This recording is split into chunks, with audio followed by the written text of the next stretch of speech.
Aleyküm ve rahmetullahi ve barakatuhu aziz qarindoshlar. Texniklik mesele tüpeyledin programmanın yani qayta başlaşımıza to'g'ri keldi.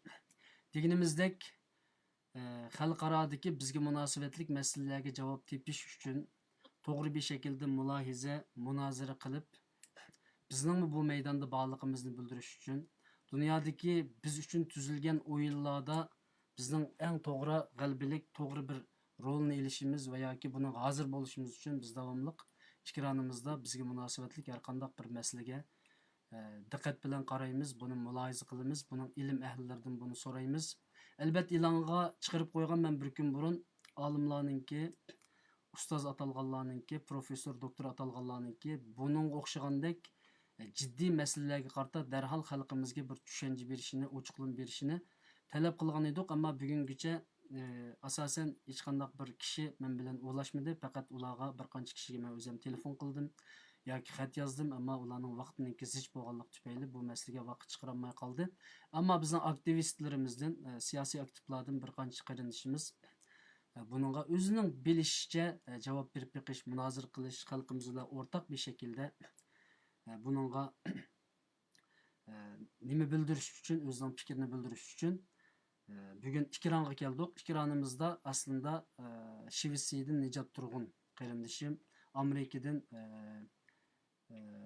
Nuri Musabayev efendim, onundan başka Gollandiya'dan Abdug'ani Sabit qarindishimiz var.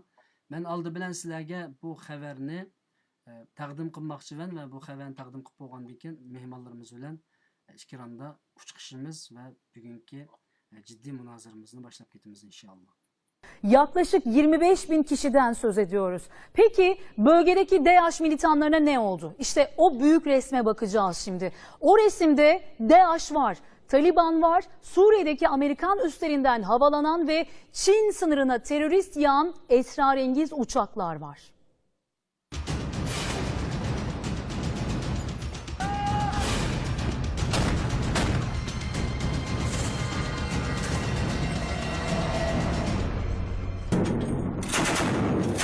Rakka'nın kirli sırlarında ikinci perde başlıyor.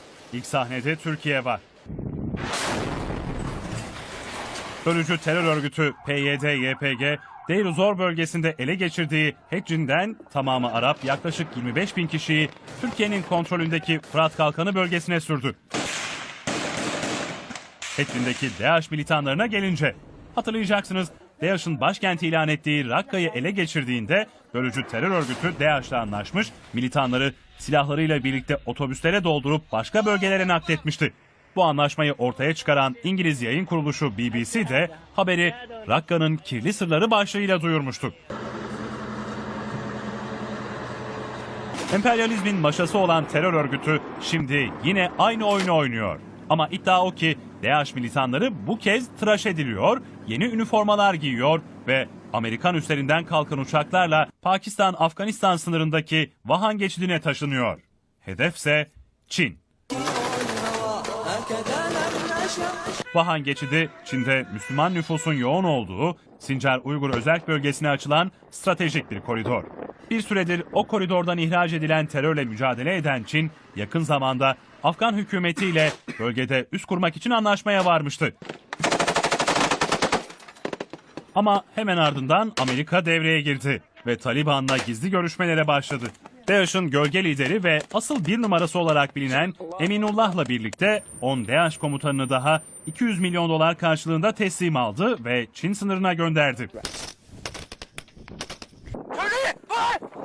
İddialar doğruysa Amerika, Çin'le giriştiği küresel hegemonya mücadelesinde ticaret savaşlarıyla açtığı ilk cephenin ardından bir de Doğu Türkistan cephesi açıyor.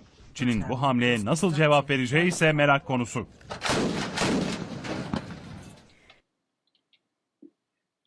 Aziz qarindoshlar, xabarni ko'rgan bo'ldinglar, Alloh rozi bo'lsin. Her zaman biz xohlayli xohlamayli biz bu o'yinning ichida, ba'zilar bizni bu o'yinning ichiga so'rab akirdi, ba'zilar bu shaxmat taxtasining ustiga bizni pishka qilib qo'yib qo'yishi mumkin, ba'zilar gerda ruh qilib qo'yib qo'yishi mumkin, ba'zilar ot qilib qo'yib qo'yishi mumkin. Biz bu dunyoda yashayotimiz, Sharq Turkistondan iborat bu zamin bu dunyoda mavjud.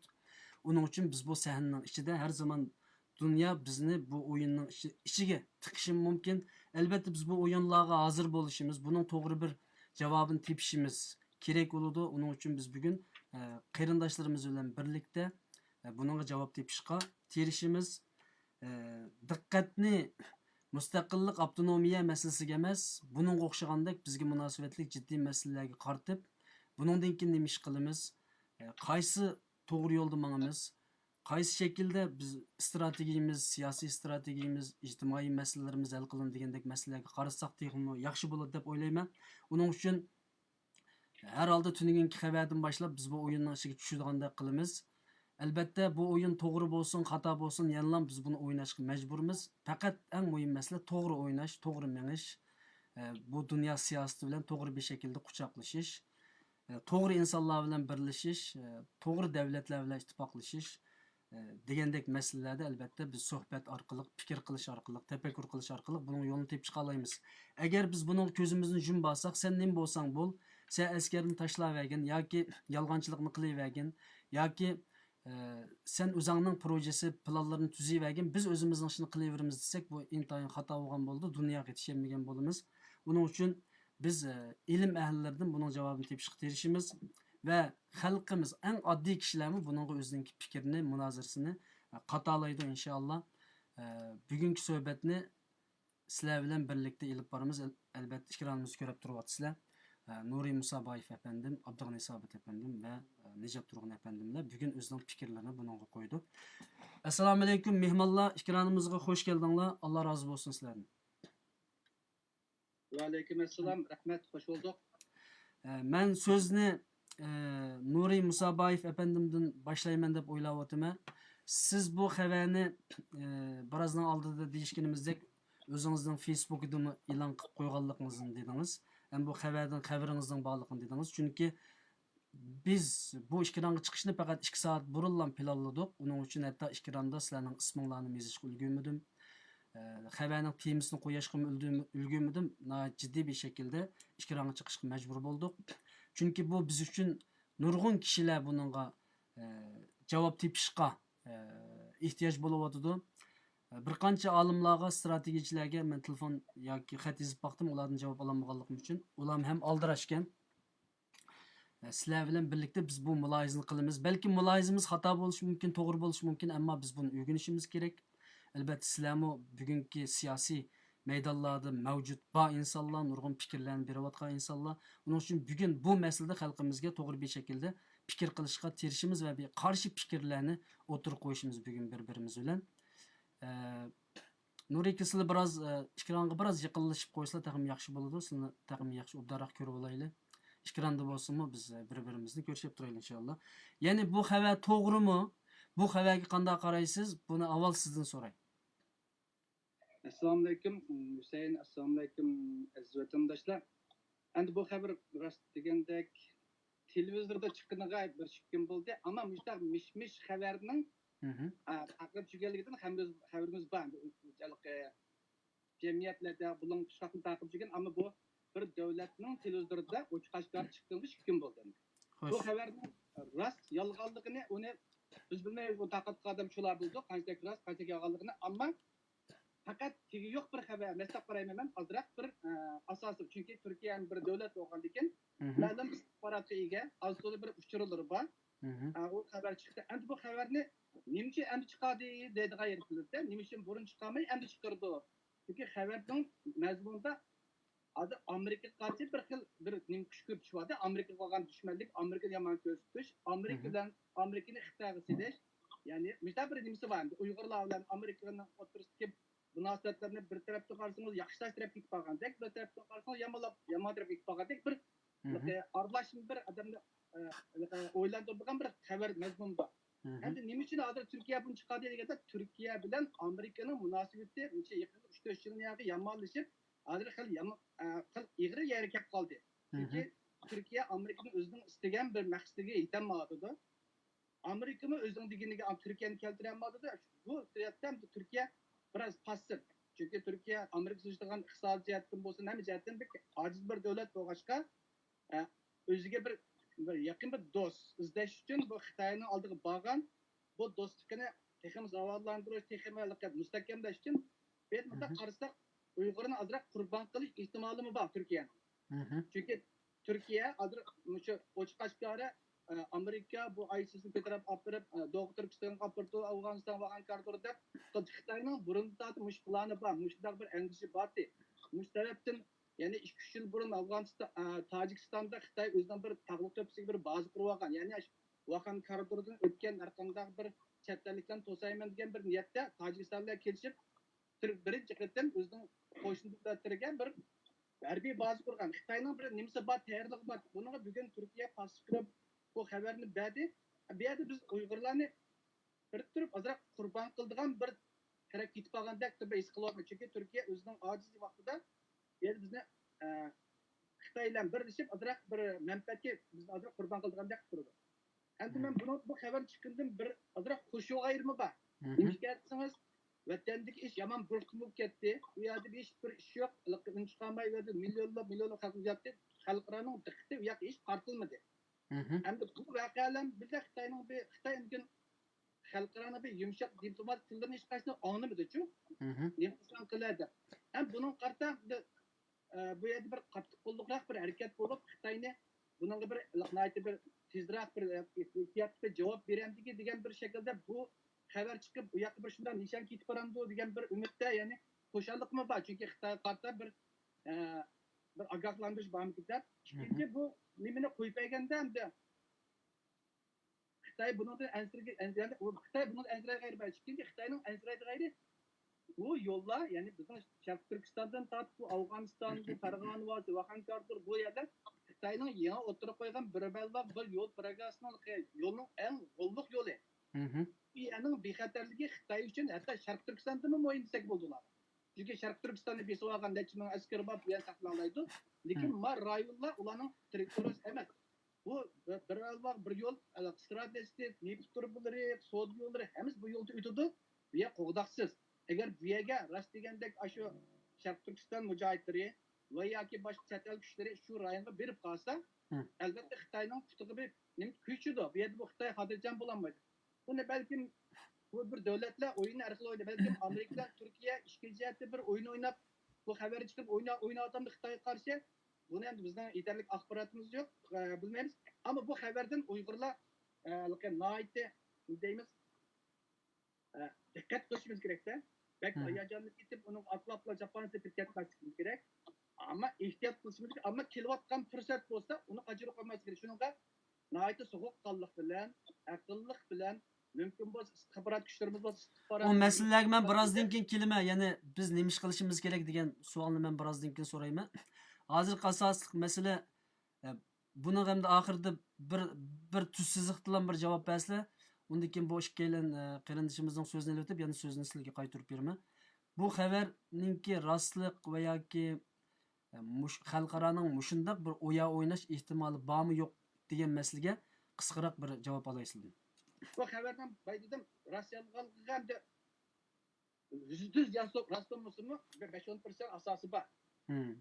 Uni chunki bu Turkiya davlat bo'lganki o'zining sport organlari, ammo buni Amerika o'tkazdi degan gapi Amerikaga belgi so'rab aytyapti. Buni Amerika hargiz ISISga o'tkazib atolmaydi, ammo bu yerda bo'lganlarmi Afg'onistonga bir tashkilot, bir davlatning yordamisiz borolmaydi Afg'onistonga. Chunki bu chunki davlatlar o'ynagandi.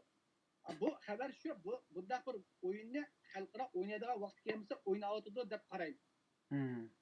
Rahmat sizlarga. Men birozdan keyin sizlarga so'zni qaytarib beraman. Tamam. Men Nijat Turg'un qarindishimizga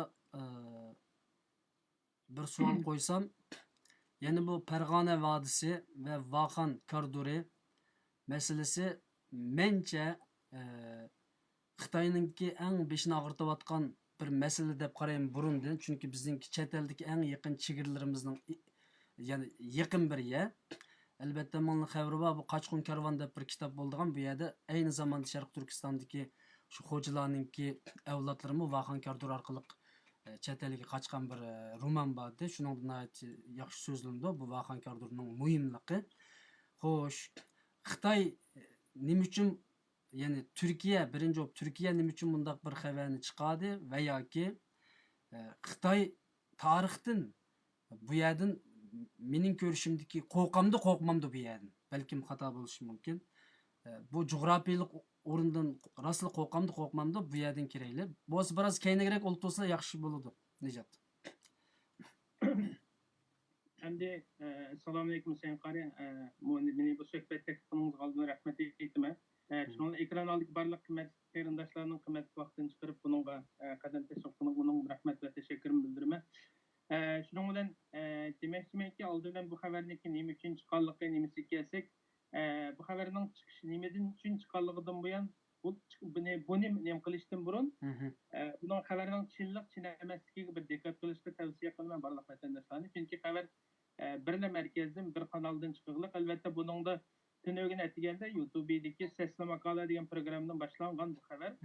Onundan keyin kechda ATV'de chiqqan va bularning hammasi sherik etilgan bir necha merkezlerinki o'xshamagan kanallardan tarqatgan xabarlar hisoblanadi bu. Anan keyin xabarninki nuqti tarqatgan nimasi qarzaqmi imperializmninki mashasi deb nim qilingan bu yerda. Xuddi Amerikaga bir qarshi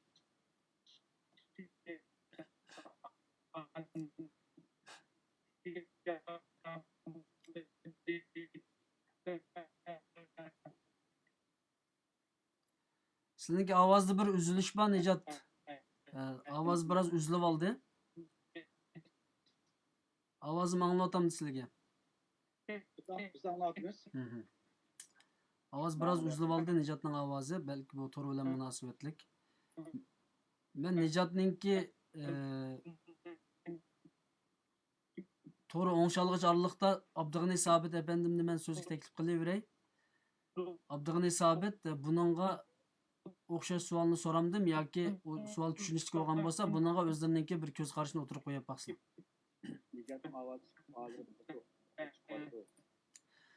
Siz unlik so'zlayversiz, Nejatning ovozi chiqmaydi. Assalomu alaykum hurmatli qarindoshlar. Biroz unlik so'zlab bersin. Assalomu alaykum bu bugungi kunda ko'pincha qarindoshlarga so'zlab turgan azizlarimizga. Hadi fursatni berib bizga so'zlashga sharoit bergan. Yani ko'p rahmat o'zimdan qarama avval Nejat ovoz qaytib chiqib qoldi. Men anglab qoldim ovozni. Herhalde bu tor meselesideki ançı şundaq meseleler körülüp durdu. Bizim avazımızı anlayamadı Nejat. Ne olğanda biz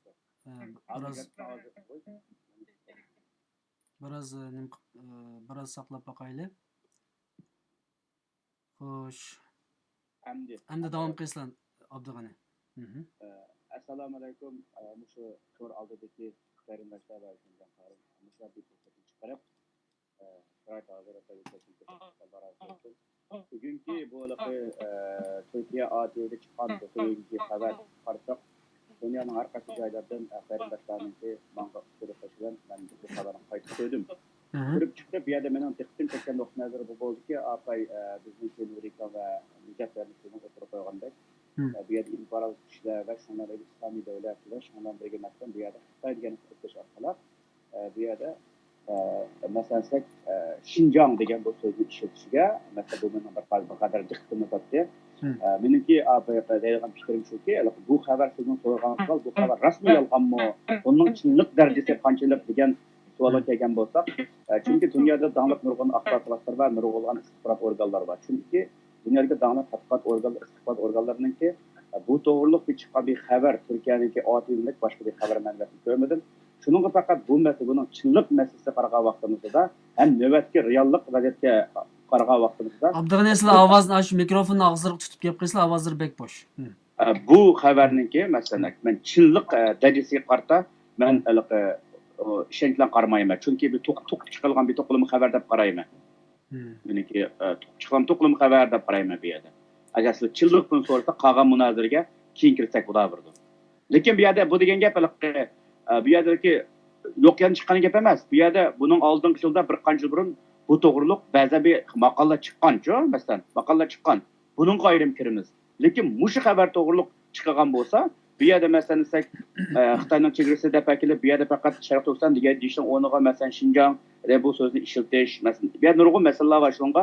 Bu yerda biz dunyodagi dangliq boshqa axborot vositalari va dunyodagi har qanday davlatlarningki masalan shu fikr egalari Mesela akıl adamlarınki tahlil vakaza qarayotgan bo'lsak, bu xabarnoma chilliqqa ancha ishim ketmayman. Xo'sh, men so'zni nimaga Nuri efendimga berishdan burun Nijatning ovozi saqaydimi bir tekshirib boqaylik. Nijat, bizning ovozimizni anglay olamsiz, Nijat?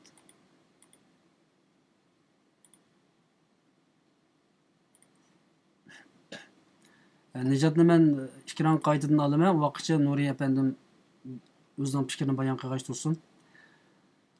Xo'sh. Ya'ni hozir asosan uchalangning fikriga qarasam, ya'ni bu xabarninki rostligiga bir to'g'ri ishonmagandek bir shakl anglayapman. Ammo men 10 yil, 20 yil jarayonida bir narsani ko'rib kelyapman, ya'ni bir narsani his qilyapman. U bo'lsa-mu Xitoy azaldan mayli Afg'oniston bo'lsin, mayli Vaxan koridori bo'lsin, mayli Farg'ona vodisi bo'lsin, xuddi bu yerdan ensirayotgandek his qilyapman. Buning bir o'rni bormi? Buni men Nuri akamdan so'rab boqay. Ya'ni Xitoyning ensiraydigan bir yeri yo'qmi jo'grafiyalik jihatdan? Agar ensiraydigan yeri bor degan taqdirda albatta chet el kuchlari yoki Amerika mayli Yevropa mayli Xitoy imperialistlariga qarshi bo'lgan davlatlar cho'qim bu yerga binosi vatishi mumkin. Albatta u jiroq surib o'qat qilinmaydi Xitoyga masalan. Bu yerdan hujum qilishi mumkin masalan. Buning qanday qaraysiz? Xitoyning bir jo'grafiyalik tarafdan ensiraydigan bir yeri bormi? Nur akam. O'zining davlatiga qarshi bir nemisini, men sizning ovozlarini echib o'tay. Sizning ovozlar taqilib qolibdi chunki. Nur ak, sizni men ekran qaytadan olaman hozir. Aziz qarindoshlar, texnikalik masalalar bizga mana shunday qancha-muncha avarichiliklarni tepib turdi. Buning uchun sabrchanlik bilan ko'rsanglar yaxshi. Sizning ovoz endi keldi. Xo'sh. Endi abiyat azroq bishin degan Xitoyning birdan-bir ansiraydigan jo'grafiyalik o'rni, ya'ni g'arbiy qismi, ya'ni bizning Sharq Turkiston bo'lganda chegarasi Pokiston, Afg'oniston. Pakiston mustaqil bo'lgandan boshlab Xitoy buni bilgachga Pokiston intak keltirib o'ziga bog'lab oldi. Va degan Vaxan koridori hozirgacha ochiq. Hozirgacha Xitoyning beshog'laydigan ansiraydigan yeri 90 kilometr kenglikdagi bu uzun bir koridor yo'q. Bu yerda ansiraydi. Bu yerdan abiyamiz sizdiniz, bu yerda nurg'un bizning vatandan qochadiganlar, vatan kirdiganlar mush koridorlar o'tgan. Endi 1990-yilgi Hasan Mahsumlarning Afg'onistonda yig'ilib vatanga qarshi faoliyat qilamiz degan vaqtga harakatlaridimi? Aşı Vaxan koridorunu nişan qilgan Xitoyni shu yerni asos qilib, shu yerni kontrol qilgan Xitoyning ansiraydigan, ya'ni chet el kuchlarininki Sharq Turkistonga va Xitoyga kirdigan yo'li, G'arbning yo'li aşı Vaxan koridori deb o'ylayman. Bu mening tushuncham. Hamma boshqa materiallardimi, inglizcha ba'zi gazet jurnal mulohazalardimi Vaxan koridorini alayda nishon qildi. Chunki Vaxan koridori uzoq bir mezgil muqimsiz bo'lib qoldi. Ya'ni Taliban taxt chiqqan yaqatib, u yana bir muqim bir davlat muqim bir shaklda kontrol qilolmadi. Chunki doim o'choq hamda. Yani kuchliroq bir kuch kelib ila olmaydi degan uchun. Shuni Xitoy bu yerda ham o'zi kirolmaydi, chunki xalqlardan qo'rqib, bu yerda boshqa kuchlar u Vaxan koridorida bor. Bundan dunyodagi Rossiya, Amerika, Turkiya bu koridordan foydalanman desa, foydalanadi. Yani Xitoy bu yerdan rostli ensirsa, undaqda bu xabarninki rost bo'lsin, yolg'on bo'lsin, agar Xitoy imperializmiga qarshi bir kuch to'planadi, agar chet tarafdan deyilsa, Vaxan bilan Farg'ona vodisiga to'planamdi degan bir savol chiqdi. O'tganda biz Erkin Akram efendim bilan Balojiston masalasini deyishgan to'q. Afg'oniston, Balojiston, Pokiston, Vaziriston masalasini. Agar men bugun bu xaritani ichishga ulgurmay qoldim, suhbat biroz kech bo'lib ketganligi uchun men hozir ichishga terishiman. Buning uchun masalan Xitoyning hech qanday bir yerdan Xitoyga quruqlikdan bir hujum qiladigan bir baza zodi qurilmamdi dunyoda. Endi o Xitoy bu ashundaq bir bizga Sharq Turkistonga aslında Xitoy ansiraydigini qurg'ildan Uyg'urlar masalasi uchun Sharq Turkistonga kelgan hujumdan ansiraydi. Bu hujum nereden keldi? Bizning qarindoshlarımızdan, bizning qondosh qarindoshlarimiz, dindosh qarindoshlarimiz va bizni qo'llaydigan g'arb kuchlardan keldi. Shuningga u chegarani o'ziga xotirjam qilishun Shanxay hamkorligini qurib, Rossiya, ya'ni Qozog'iston, Qirg'iziston, O'zbekiston bu Tojikistondagi xavfni o'z oldiga olib bo'ldi. Pakistan bilan yaxshi munosabat qilib, Pokistondagi qilgan xavfni ilib oldi. Hem bu Vakan koridorida texnik ayuş keltirenmedi. Taliban bilan adab ittifaq tuzuyotdi, lekin bu koridordan yana ensireydi. Çünkü Afganistan'da yana qanday olmuşsun Uyg'ur kuchlari bor. Deb qaraydi, qaysiga baliq ma'qulmayman, badab qaraydi. Hem bu yerga Uyg'ur kuchlari xalqi kelaydi deb o'ylaydi. Çünkü Afganistan hozir bir ochiq bir davlat. Bu yerga kim kelmas, kim ketmas ketayotgan bir yolg'ashqa. Xitoy bu yerning muqimsizligidan onun ahirip o'zining davlatiga, ya'ni Sharq Turkistonga bir xavfni keltirganligidan burun-burundan ansiraydi. Shunaqa ba'zimi hozir Amerikaning Afg'oniston kirishini Xitoy hargiz bu Afg'onistonda muqimlik akilida demaydi. Ashiyada kuch yetib turib, Xitoyga ya'ni Sharq Turkiston mustaqil kuchlarni qo'llab bizga soludi deb Amerikadan ansiraydi. Shuning adab Amerikani Afg'onistondan chiqib ketish uchun eng chiq besim qilayotgan kuchning birisi Xitoy. Ve o Taliban'ı en çok kollab Amerika karşı toxtma Rusya'ya vatkanını Xitay. Men Abdug'aniyninki chiroy ifodasi qarasam, mening fikrimga butunlay qarshi chiqayotgandek bir ifodani ko'raman. O'zining og'zidan anglayli. Mencha bugun biroz qarshi fikrlik paranglashayli. Uning uchun men ba'zi masalalarni balkim xato deb qo'yayotgan bo'lishim mumkin. Xo'sh, Abdug'ani. Birinci mesela biz Vakan koridoru to'g'riliq bu xabar tahlil qilinmasınlar mı mesela? Vakan koridoru to'g'ri tahlil qilgan bo'lsak, bu koridorninki uzunluğu 30 kilometrdan tangligi 18 kilometrdan 30 kilometrgacha. Oraliqda mesela Apay Nurikam degandek bu 90 kilometr bunun aşılan to'g'riliq va shundan bu Vakan koridorninki bir tarafdan qarasa Pokistonga, bir tarafdan bizning vatandoshlar ishg'ol ostidagi Sharqiy Turkistonga, yana bir tarafdan Tojikistonga chigarildi bu koridor. Bu yerda hozir qadar masalan 2010-yillik soliq ma'lumot qarag'an vaqtimizda 13 mingdan ortiq odamlarni yerlik xalqiniki yashaydiganligi va shundan birga bu yerdagi shu mikrofonni og'izlariga tutib gap qilsa bo'pti ekan Abdug'ani. Masalan hozir bo'ldimi? Yaxshi. Bu yashaydiganligi. Shundan bu yerda yana masalan bu xabarda bu naql qilgan Vakan koridorini bu naql qilib o'tirib, mesela İslami davlatninki jangchilarni yo'q bo'lmaydi, masalan, ularniki qismlarninki bu yerga kelib bunday bir ishni qildi degan bu tamamen aql va mantiqqa uygun bir narsa emas. Chunki nima ish vaqtimizda bu Vakan koridor degan bir yer hozir qadar Afg'oniston Ashraf G'ani hukumatlik boshlig'idagi bir hukumatning qo'lida, bu bir qabilaning qo'lida. Ikkinchi masalan, bugungi bu texnika bo'lgan bo'lsa, mesela 1930 ve 40-50 texnika o'xshamaydi. Bugün texnika olgan bo'lsa, havodan kelgan bir texnika. Urush deganda masalan, bunun oldi va orqasi iborat nurg'un bir narsa bo'ladi. Shunga masalan, uning lamriga masalan, bugun ular da'vatgan shu islomiy davlatdagi Afg'onistonlik odamlarniki bu koridorga oraliqi shunday jiroq masalan. Buningga bu Taliban yo'l qo'ymaydi bunday bir narsaga. Hatta mesela bu yerda bular urushni tig'liq bu masalalarda. Bu Taliban bular qarshi urushda bularning uncha kuchim yo'q. Shu bunday vaziyatda bu islomiy davlatniki akaplangan, yani mesela ishni akaplangan bir yerda. Bu yer orqali urushdi degan bir narsa bu to'g'ri bir narsa emas. Ikkinchisiga masalan apayman so'zim deb o'tdim. Bu yerniki uzunligi kengligi 18-30 kilometr, uzunligi mesela 90 dan ortiq 13 ming ortiq odamlar bor. Bu yerning yer shakar va sharoiti buni tamoman mos kelmaydi. Bugün dünya urushi mesela aynı davrdagi qasmaq mulklan ko'ta urushga ish yo'q. Bugungi odamlar havodan bombalangan bir narsa bor. Shunga bu masala bu xabarniki bunday bir chiqilishi men buni yana gapim shu to'g'ri deb qarab ketmayman. Farg'on varisgan boshqa bir narsa, Farg'on varisganlar bugungi mesela O'zbekistonniki, Qirg'izistonniki va shundan birga Qozog'istonniki boshqa bir rayon. Shundan birga mesela Balujiston boshqa bir narsa, chunki Balujiston o'lkasi bugungi kunda Xitoy mablag' sayayotgan urullar va Erondan chiqarilgan boshqa bir yerlar. Shunga bu tema bu ayrım bir tema. Şu bu xabarda markazlashgan bo'lsak va bu xabarning bu chiqishi masalan takamda mana qaytadigan bo'lsak, agar Xitoy bugun maydonga chiqib o'tiriblanki masalan Uyg'urlar masalan Aqchi ko'chirib avval masalan lagerda yo'qtab baxtı, keyin lager badab baxtı, keyin tarbiyalash markazida baxtı, masalan dunyoda har qanday odamni aldayman akab baxtı.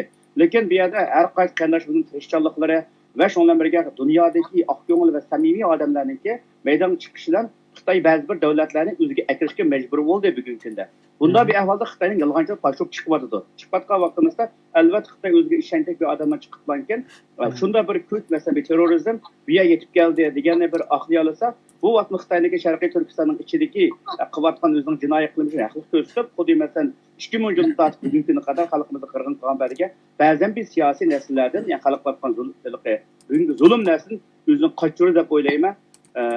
Yana bu to'g'ri gap qilsam bakka boshqa mehmon bo'lganligi uchun ularga men so'zimga bo'ldi, rahmat. Unda o'zi so'zni men yan Nijatga beraman. Nijat agar biroz kerak o'ltirsa qaytib qolmaydi, chunki ekranda harakat ko'p bo'lgandan keyin shu nimaga ta'sir etadi ekan. Nijat, siz abay so'zingizningki oyog'ini biz anglayolmadik gapning rosti. Ekranınız qaytib qoldi, so'zingiz ham qaytib qoldi. Shunga abay so'zingizni qayta takrorlab beramsiz, qisqartib yoki mush suhbatning oyog'ini davom qilandik. O söz abaytın söhbetler qelinişimiz dep ötüp ketdi xabarninki çillik noktası. Ama biz bu xabarninki 100% için dep qaramaymiz bununki to'g'riliq nisbatiga. Şoň bu yerda görürmenler, vatandaşlar bu to'g'riliq, bu taqtilgan to'g'riliq qayta bir qatam cho'nqur o'ylanishni tavsiya qilamiz uningda endi abaytın maqazir sizning so'ragan savolingiz Xitoyniki tuproq masalasi, masalan kengaymichilik demisda Xitoyning zimin masalasi ansiraydigan masala bormi dedingiz masalan. Zimin masalasi har qachon Xitoyniki tarixdan buyonki har qaysi imperatorlik bo'lsin, podshohliklarda eng muhim deb qaralayotgan masala. Andan keyin Xitoyniki siyosiy ko'z qarash masalasimi, siyosiy qimmat qarashdimi Xitoy eng oldi bilan o'zininki ichki tuproqini asli zimin bo'lgan o'rta jungo'mish masalalarda o'sha asli Xitoyning zimini bugungi kundagi Manjuriya bo'lsin, Mongoliya bo'lsin, ichki Mongoliya bo'lsin, Sharq Turkiston bo'lsin, Tibet bo'lsin, uning atrof davlatlarning hamsi bo'lsa Xitoyniki keyin bosgan, Qing sulolasiga bosgan ziminlar Xitoy mushni nima qilish orqali o'zining asli zimin bo'lgan nimani bosinib biyalan elib özünün asli zeminini qo'g'dab kelyapti degan mundaq aytganda o'zining tuproq bexatarligini, tuproq butunligini dushman tuproqlardan, ya'ni qo'shni davlatlar tuproqidan besilish orqali kapolatga bexatarlik qilyapti. Endi buningdan keyin nima qilsak, O'rta Osiyoda bo'lsin, Tashqi Mongoliyada bo'lsin, Afg'oniston, Pokiston masalalarida bo'lsin, Xitoy siyosiy, iqtisodiy, diplomatik har xil banolarni tepish, bo'lib iqtisodiy kuchini iqtisodiy kuchini ishiltish orqali bu yerga kengaymichilik qilyapti. Masalan, O'rta Osiyoda ziminlarni setib olish, Rossiyaning qisman yerlarida ziminlarni setib olish orqali, masalan Pokistonda ba'zan qisman davlatlarda yangi ipak yo'li davlatlarga a'zo bo'lgan davlatlarning nimasiga mablag' berish, qarz berish orqali bu davlatlarning tuproqlarini qadam asta holatda besyapti. Masalan, andan keyin besib olgandan so'ng bu davlatlarda bizning bu vatandaşlarımızın bexatarligini kapolatga qilamiz deb askar bazalarni yetkazayotgan ishlar var masalan. Masalan, o'tgan yil 10-oyda chiqqan xabarda Afg'oniston ziminida Xitoyningki harbiy bazasi borligi to'g'ri xabar taqalgandi. Bundan shu 2 hafta burun Germaniyadagi, ya'ni Yevropadagi eng chong Xitoy tadqiqot markazining nimqilida Xitoyningki bu bazani qurishlarla qolmay Afg'onistonda bir harbiy askarlarningki bu borligini tilga deb o'tib ketdi bu yerda. Demak, Xitoy iqtisodiy nimani ko'z vasf qilish orqali albatta jo'grafiyalik holatda, geopolitik holatda o'zininki kengaymichilik siyosatini davomlashtiryapti deb qarayman. Rahmat. Abdug'ani, sizlar ya'ni bu ayni zamanda 18-yüzyıl deyli yoki 19-asr deyli. Bu vaqtda bizning avlodlarimizdan bir qancha ming kishininki urushda mag'lub bo'lib, voqandan o'tib, chet elga qochib ketgan bir tarixni bilinglar. Bu yerdan insonlar mang'an, o'tgan, bizning vatanimizdan chet elga chiqadigan bir koridor bu-chu. Aynı zamanda tarixda bu takrorlanadi. Endi bu yerdan qochib ketadigan bir millatning avlodlari keyin bu yerdan kirish ehtimoliga nima uchun o kadar jiroq qaraydi? Uningki birinchi o'tgan qaramsizning bizning ajdodlarimiz haqiqatan chiqqan. Mikrofonni tutib olsa bek yaxshi bo'ladi. Bizningki ajdodlarimiz emas, avlodlarimiz emas, ajdodlarimiz u yerdan o'tgan rezikatlar so'zida. Ajdodlarimiz o'tgan bu birinchi, hamda ikkinchi binosi to'g'ri, masalan, bu Baxan koridori Sharq Turkistonning zemini, Şart olsa biz zemine bu bizning zeminimiz. Aynı davrimizdeki eğer bu tarix soşuk kılgan bolsak bizning zeminimiz bu. Ama bir yerde bunda bir narsa barki, mesela 50, 60, 70, 80 yıl burun bugünkü gündeki ilgar teknikte kural yok, uçukçu hava ve hakaza binası yok. Mesela 10 yıl burun mesela F-35 deydiğen hücumçu aeroplan yok. Şununla uruş degenleki mesela o hissiyatlan olmaydı. Bu uruş ya akıldan taktik ile buludu. Bunun üstüne mesela Amerika'da bir devlet ya olmaydı İsrail'e veya başka devletler ya akıllı bir savat alaydı. Mesela Pakistan'daki istihbaratı. Dünyada küçük bir istihbarat mesela. Bu nurgun bir devletlerde bunda bir işine kalvaktığımızda bunda bir şerp çıkırıp, duvar çıkırıp koyduğun bir iş olmaydı. Dünyada bunda bir kaydı yok. Mesela meselege bugün bir haberde pırayı. Mesela hazır Amerika'daki rehberler, Amerika hükümeti bilen mesela Taliban söhbetki resmi ikinci kıtım söhbet koltuğu. Bunda bu Taliban bilen söhbet Amerika hükümeti bilen söhbetki olduğu adam kim? Bunun mesela hasıl haberde okup baktınlar. Okup baktınlar şunlar mı mesela? Ben de pırayı bu adamla. O kıtım Amerika hükümeti bilen söhbet olduğu adamın ismi Abdusalam Zaif. Aynı devirdeki Taliban'ın Pakistan'da baş elçisi olan King Guantanamo yatkan bu adam bana Taliban tarafından Amerika söhbet tayinlendi. Bunu bu haber tönö gün çıktı. Şunga tak bu haber yayılmakla bu bir söhbetle ayrıldı. Dünyadaki bu ılıkı Uygurların bir ekilip, bu DAEŞ'ni ekilip, Xitay kımında kılmakçı buna neresigen bu can bunda olmaydı. Takdiki bunda olmaydı. Vuruş bunda olmaydı. Şu benim gittim bu. Herkes meyiliki atlarımızdaki, atanlarımızdaki üyet ötkenesi intikar kalıqım emez. Bunda bir kaydı yok. Lakin bugün teknik devri. Bugün can köseyle olmaydı. Kurallan buludu. Hazır manda vardı talaşkan da adam Vahan koridor dep kaldık. Vahan koridordan ihtiyacı bulup kalsa onundan farklı şekilde ödüdü. O adır ihtiyaç Vahan Xitay'nın mı ensireydiğini Vahan koridordan ötüş ihtimali boğaçlar. Mesela Ömer Kanatlar Vahan koridordan çıkan Afganistan'a. Yani o Afgan 60. yıllar çıkan. 67. yıllar. Evet bayağı bayağı ötedi kiralıyor. Hem de adır bu haberini Türkiye takat değil. Her bir haber takatkan devlet şu takatkan tüzesi öz devletinin menfaat asas takıldı. O haberden mail 5%, mail 10% rastı ya yalgan okumayız ama Türkiye özünün menfaatini asaktır takatıyor. Uygur'un menfaat demez. O Uygur haberden Uygur takat mı de. Ama Uygur ne bir yerde kötülük kıladı da. Uygur ne Xitay'la Amerika oturdu ki Xitay'la Türkiye oturdu ki çoğun bir kötürüp çıkıp Xitay'dan tegim çoğunra bir yardım iş maksatı Türkiye öz menfaat asas kıladı. Bir de Türkiye özünün menfaatini bulup bu da Amerika'dan bu atkan Şimal Suriye'deki meselede Amerika'nı kıstaş için Türkiye özünün menfaatini kıladı. Bunu bu haberden menfaat türlü yalgan demeyiz. Belki bir iki adam bağlandı Uygur'dan bir ikisi bağlandı. Yok diyelim çünkü bu Türkiye o haber takatkan bir onu Amerika kıstaydı sen nereden tatlıydı olan köstüğün bir iki paketi bulundu bulanıcı. Bir bakan mesela ISIS'ten bir ikisi Uygur'dan bir ikisi Afganistan'ın bakan kardora bakan buluşu mümkün şunu gösterleydi.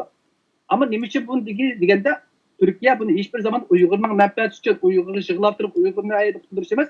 Özünün cancan menfaatini bugünkü stratejik, diplomatik münasebette Amerika'nın yeniş için Xitay'ın yanında özgü kartı yıkarak eklemiş için koydu. Şununla bir yerde bunu Uygur koymadık. Şununla bu yerdeki yığının haberinin rasyallığı biz için işilmez. Ama bundaki Uygur bir yerde kandak oylandı. Biz kaçta küyep gittimiz.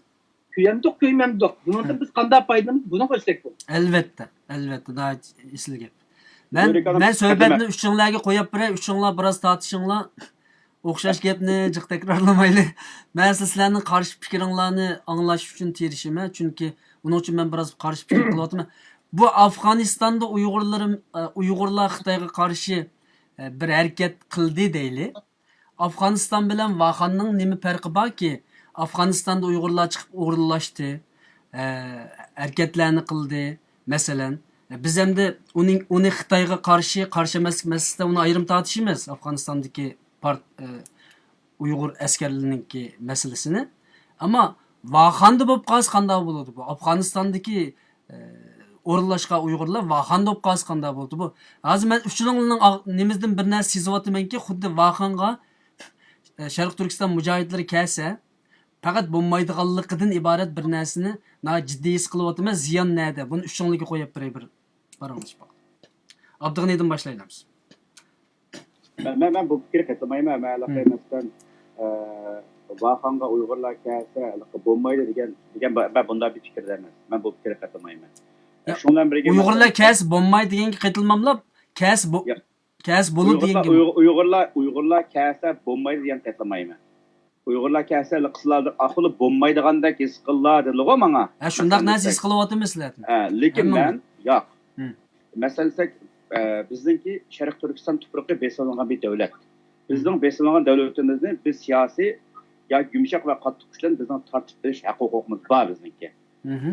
Shunga masalansak bizniki dunyoning har qaysi joylarida Şərq Türkistan xalqininki haq huquq manfaat uchun xizmat qilgan yoki qalam alam bilan qilgan qarindoshlarimizni albatta o'zimiz bizning qarindoshimiz borni biz yaxshi ko'ramiz.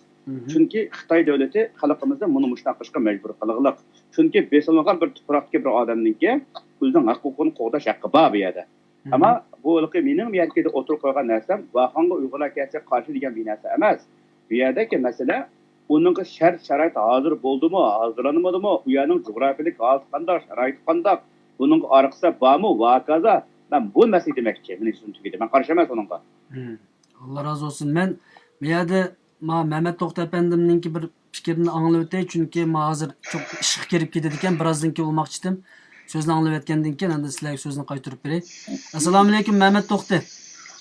Aleykümselam. Sizni biraz saklattık, siz ışığı menip kaldı geldi, onun için ben sizge biraz baldo nem kılay dedim. Sizin bu meselede göz kararlarını hep bakay deyim. Yani bu xəvər bizge paydalı xəvərmi, ziyanlı xəvərmi? Paydalıq yeri qaysı, ziyallıq yeri qaysı? Sizin ağızlardan anlap bakalım. Bu xəbərini mən gördüm. Köp rəhmət aldı bilen The Bluetooth device is ready to pair. Hoş. Bu xəbər mən şu ATV'den başka bir yerde görmedim. Hoş.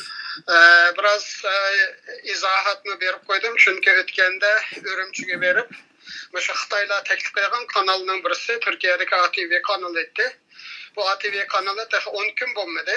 Ürümçü'den belgen xəbərdə Şərqi Türkistan'daki Uygurlar bizim bilginimizden mi yaxşı yaşaydıken dep xəbər belgen kanal del şu ATV kanalı. Türkiye'deki. Bu ATV kanalının ilgisi kim o? Bu ATV kanalı Xitay'nın məxsus təklifi ilə bağlı Şərqi Türkistan'a. Şonlaşqa bu kanalın maliyyə cəhətdən Xitay ilə bağlanışları kim o?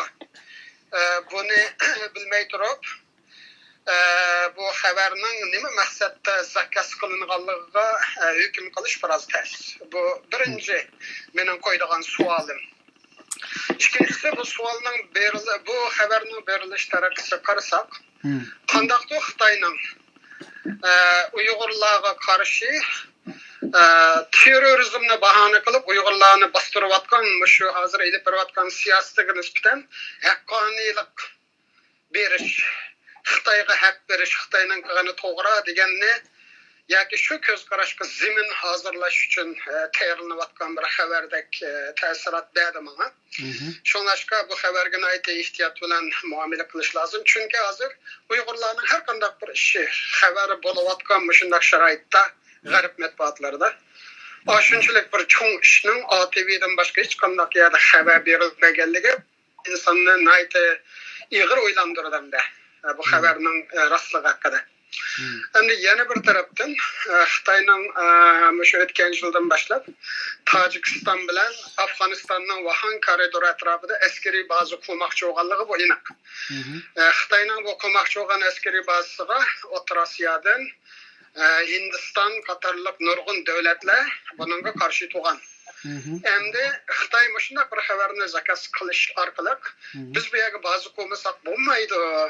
Ko'rdinglarmi, Amerika meyaga o'sha terroristlarni yo'lladi, men o'zimni mudofaa qilmasam bo'lmaydi deb o'zini aqlashga bir zimin hozirlash uchun ATV'ga shunday bir xabar zakaz qildimi? Bu savolni qo'yish lozim. Endi yana bir jihatdan Xitoyning shu bir balvoq bir yo'l planı boyunca Moshe Gilgit, Baltistan deymiz. Moshe yerlerde taş yol yasaş, asas kuruluş eslahelerini kuruş katarlık bahaneler bilen hazır 25 bin'e yakın Xitay askerini ishchi qalpig'i bilan u yerga yetkazganligi ma'lum. Endi Pokiston va shu ba'zi davlatlar Xitoyning bunchalajiq askarni ishchi qiliqi bilan yetkazganligi nisbatan noroziliklar bo'lib kelgan.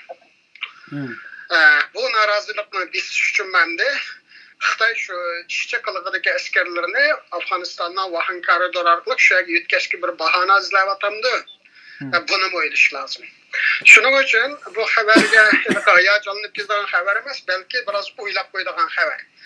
Agar bu CIA'ning yoki Amerikaning o'sha plani taraqqisida bo'lgan bo'lsa, u xabar ATV'ning qo'liga tushmaydi, g'arb matbuotlarining qo'liga tushgan bo'ladi.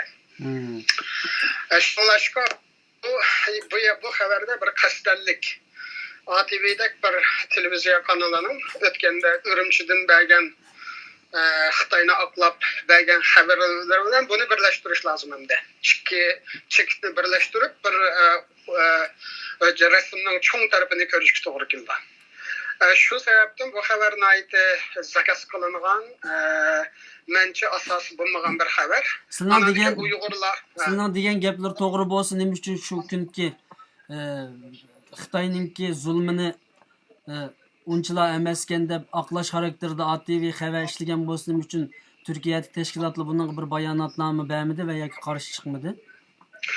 Turkiyada bayonotlar berildi, lekin Turkiyaning asosli kanallari hozir hukumatning kontrolida bo'lg'achqa, hukumat uningga ruxsat qilmaganlik ahvolda. Turkiyada ba'zi yozarlar yozyapti, ba'zilari shu gapning orliq qistirib o'tib ketib bordi, lekin asosli Turkiston masala Sharqiy Turkiston masalasi haqidagi bir muloyizaga chiq kanallar hukumatning Xitoy bilan bo'lgan munosabatiga ta'sir etdi deb buningdan o'zini qochiryapti. Esimizda tutish kerakli bo'lgan narsa shu, o'tgan yili 8-oyning 4-kuni Turkiya tashqi ishlar ministri Bejingga borib, Xitoyning tashqi ishlar ministri Wang Yi bilan o'tkazgan suhbatida bergan matbuot bayonoti bor. Bu bayonotda Mavlud Chavusho'g'li ikki gapni dedi. Bir, Xitoyning bexatarligi bizning bexatarligimiz dedi. Shuning uchun uni ko'z qarchig'imizda qo'g'daymiz dedi. Ikki, Turkiyada har qanday shaklda Xitoyga qarshi faoliyatlarni va Xitoyga qaratilgan manfiy xabarlarni to'saymiz dedi. Tashqi ishlar ministrining bergan bayonoti. Shunlashqa Turkiyada hozir asosli matbuotlarda Sharqiy Turkiston haqida xabarlar berilmagan bo'lsa, u yerdagi insonlarning buni bilmaganligi emas, balki Turkiya hukumatining siyosiy ekanligini unutib qolmaslik kerak. Turkiya buni asosli, ya'ni mainstream deymiz, ona yaqin matbuotlarda Sharqiy Turkiston haqidagi xabarlarga asosan o'rin bermayotdi, chunki Xitoyga nisbatan salbiy ta'sir paydo qildi. Ammo Xitoyni maqtaydigan xabarlar nayti rivojda. Shunlashqa bu tarafini ko'rish kerak. Nas oxirgi savolni so'rayman, agar vaqtlari bo'lsa, biroz telefonda qatnashib bersin bo'ladi, ya'ni umumiy munozirga. Agar vaqt yetishmasa, oxirgi savolni so'rayman. Hozir men bir aeroportga chiqib biraylarni kutib olaman, shu eng oxirgi savolga javob beray. Bu yerda bir hayajon masalasimi bo'lishi mumkin. Millat hamda albatta hayajonlanishimiz kerak. Boshqa bir davlat bizningki chegaramizda Sharq Turkiston jabhasi ichilishi mumkin davosida biz qo'pab hayajonlanmay yoki buning diqqat qilmay turishimiz u bir do'klik deb o'ylayman. Ammo bu yerda eng muhim bo'lgan masala biz bu o'yinga qandoq mayli rost bo'lsin, mayli yolg'on bo'lsin, qaysi tarafda turamiz. Bu sahnaning biz qayerda Uyg'urlar u yerga basi bo'lmamdi degan bu savol. Xo'sh. Endi bu masalaga hayajon bo'lsak, shunaqa ish bo'lganda hayajon bo'lsak bo'ldi, lekin hozircha hayajon bo'ladigan hech qanday sabab yo'q. Bu xabardan burun shu BBC Suriyadagi shu islom davlati, atalmish islom davlatining odamlarini yetkazib ketdi deganda, bularni Rohingya Birmaga yetkazib ketdi deb xabar bergan.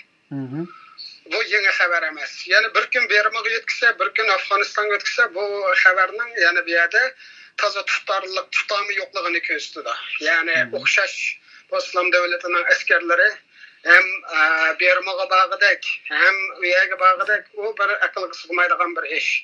Shunlashqa hamda Amerikalarning undaq bir plani bor degan taqdirdami, bular hozir plan qilinib belgilik yerga Xitoy hamda shu O'rta Osiyo Pakistan, Afg'oniston shu yerga ochgan shu Ipak yo'li koridori ishga tushib, belgilik bir Xitoyning jon jigari shu yerga tutishib, u yerda Xitoyning ko'z ko'ringandek mush asas qatlam qurilishları bitib, binaları qad ko'tarib, ashunda bo'lganda u amalga tushishi mumkin.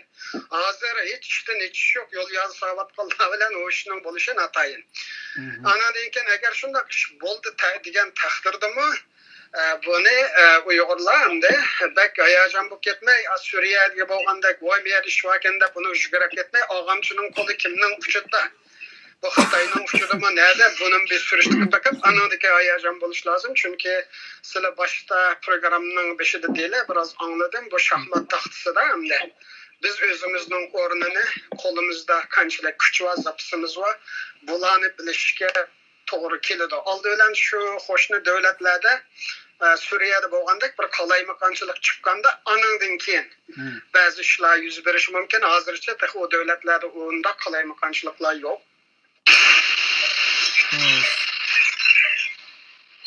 Bo'ladi, rahmat sizga. Rahmat sizga. Agar yana jiddiy masala bo'lib qolsa, yana telefon qilishim mumkin. Allah razı olsun. Başka ovoz kirib oldi. Xo'sh. Bu manda bir biz bak hayrat yaşayotgancha, hayrat yaşayotganlar yaqinlar nima uchun bir Turkiyaga qarshi bir dushmanlik ko'zdan qaraydigan bo'lib qoldi. Yani Türkiye adır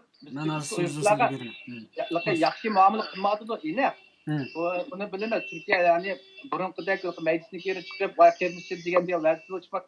Ama Türkiye'nin mi jag'dini, ahvolini, bugungi hol ahvolini tushuntirib, to'g'ri muomala qilish kerak. Lillah.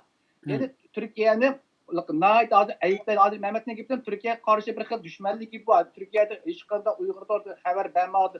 Enchi xabar Türkiye'de beriladi. Kimni televizorda ko'rib turibmiz? Türkiye'ning xabarda turayotganlar bo'ldi.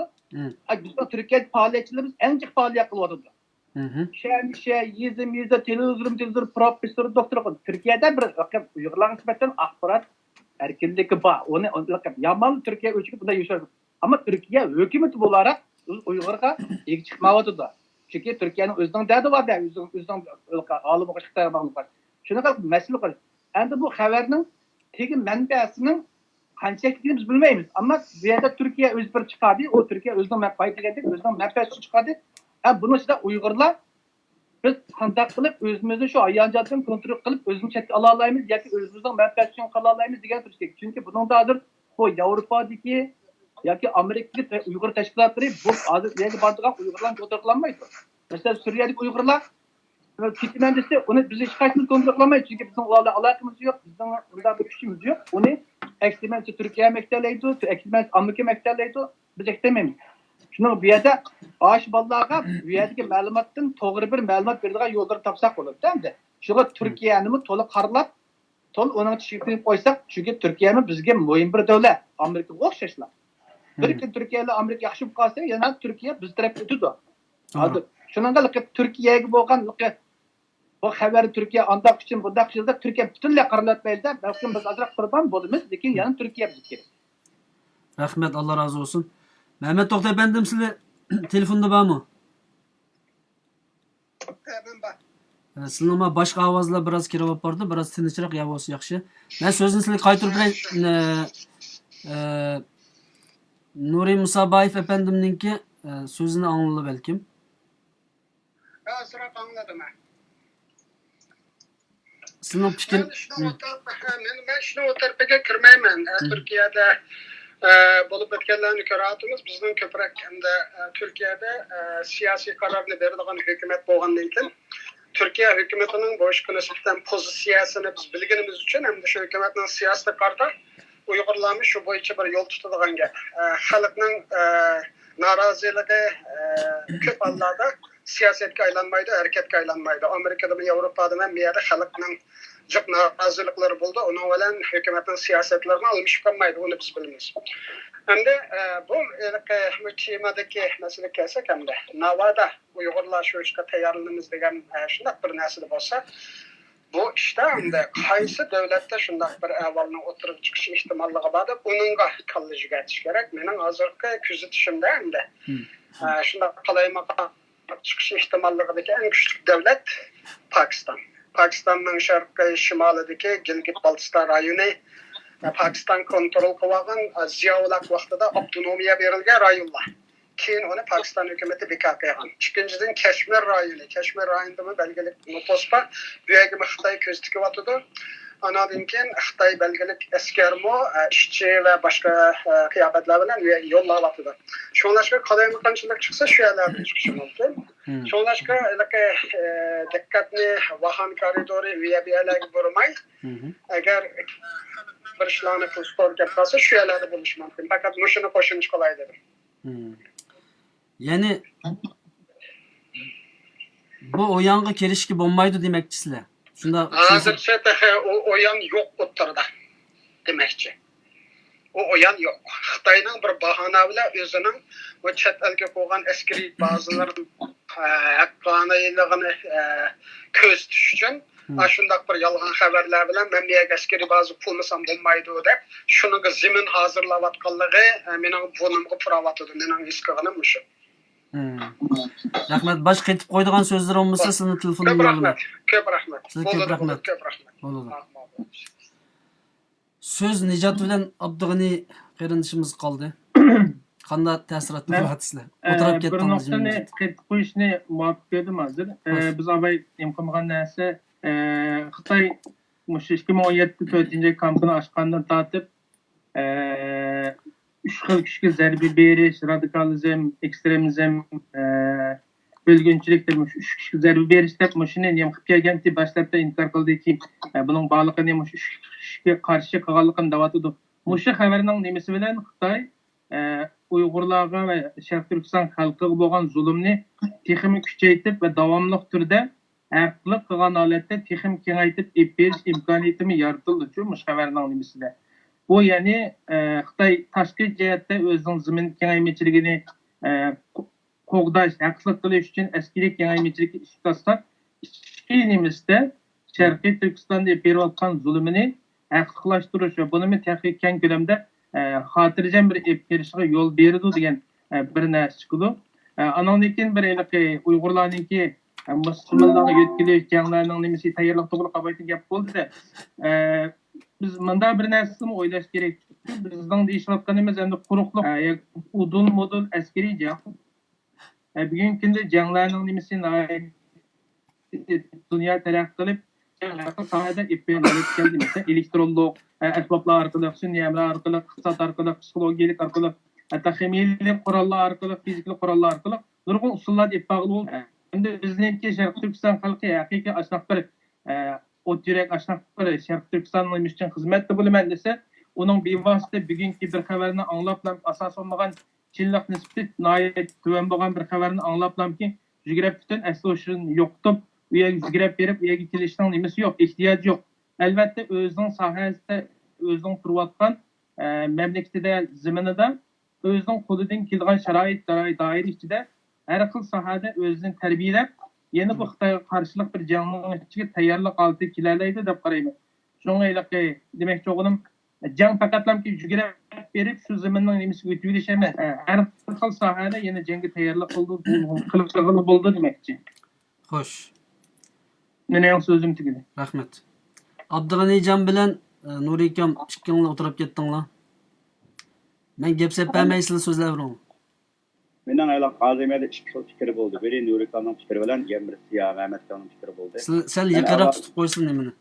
Ben avvalo Nurikamniki fikriga barsam, Nurikamniki masalan bu fikr qaytarmak chunki navbatgi vaziyatda Turkiya o'zining nurg'unlagan qiyinchiliklari bor, dardlari bor. Masalan, Türkiye'nin dost ekan ba'zi Arab davlatlari bugungi kunda Türkiye'ga chegaralangan Suriyaning shimol tarafidagi 3 o'lka bugun ko'rtlarning qo'lida. Ularga masalan ba'zi Arab davlatlari iqtisodiyotga yordam berib, Turklar noyatib qiyin ahvol so'radi. Turkiya bugun iqtisodiyotda noyatib ig'ir bir ahvol ostida.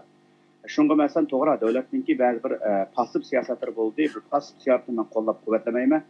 Bunda bir vaziyatda biz Türkiye davlatiniki biz qarinish kursimiz bilan va shundan birga bu Sharqiston masalasini Türkiye uchun bir foydali bir holga keltirish va bu to'g'ri usulda bitirib qilsa degan umidni qilaman. Shuningga faqat Turkiya Sharqiston xalqininki albatta bizning oqsa bazimiz va bizning qarindishimiz, lekin davlat ba'zi hasib ishlarni kechish kerak. Men bu fikrdayman. Anındaki mesela işkinci yıllık Mehmet Ekam degan gepti bu yerde.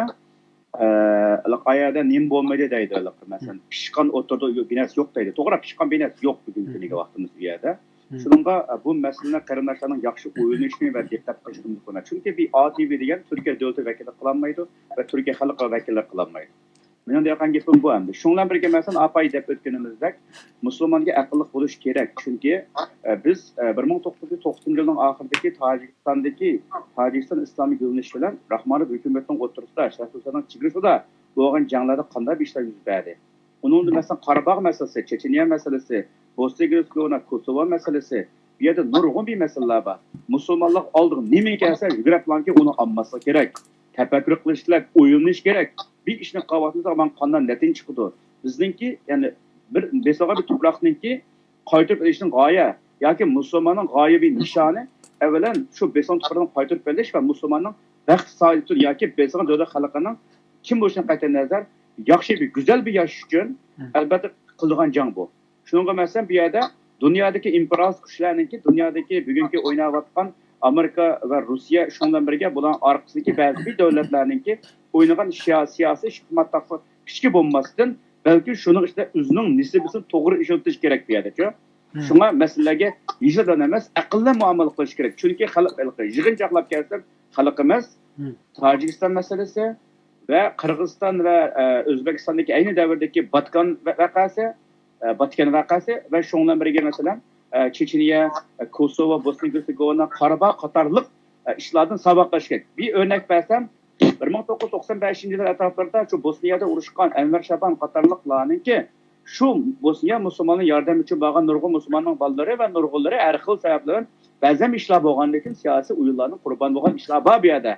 Şuna akıllı buluşunucu. Xitay'ın ki bir yerde kıvatkan nurgun bu Xitay'ın bugün kıvatkan zemin kimliğimçiliği hakikaten şartı usanı ölçüge almaydı.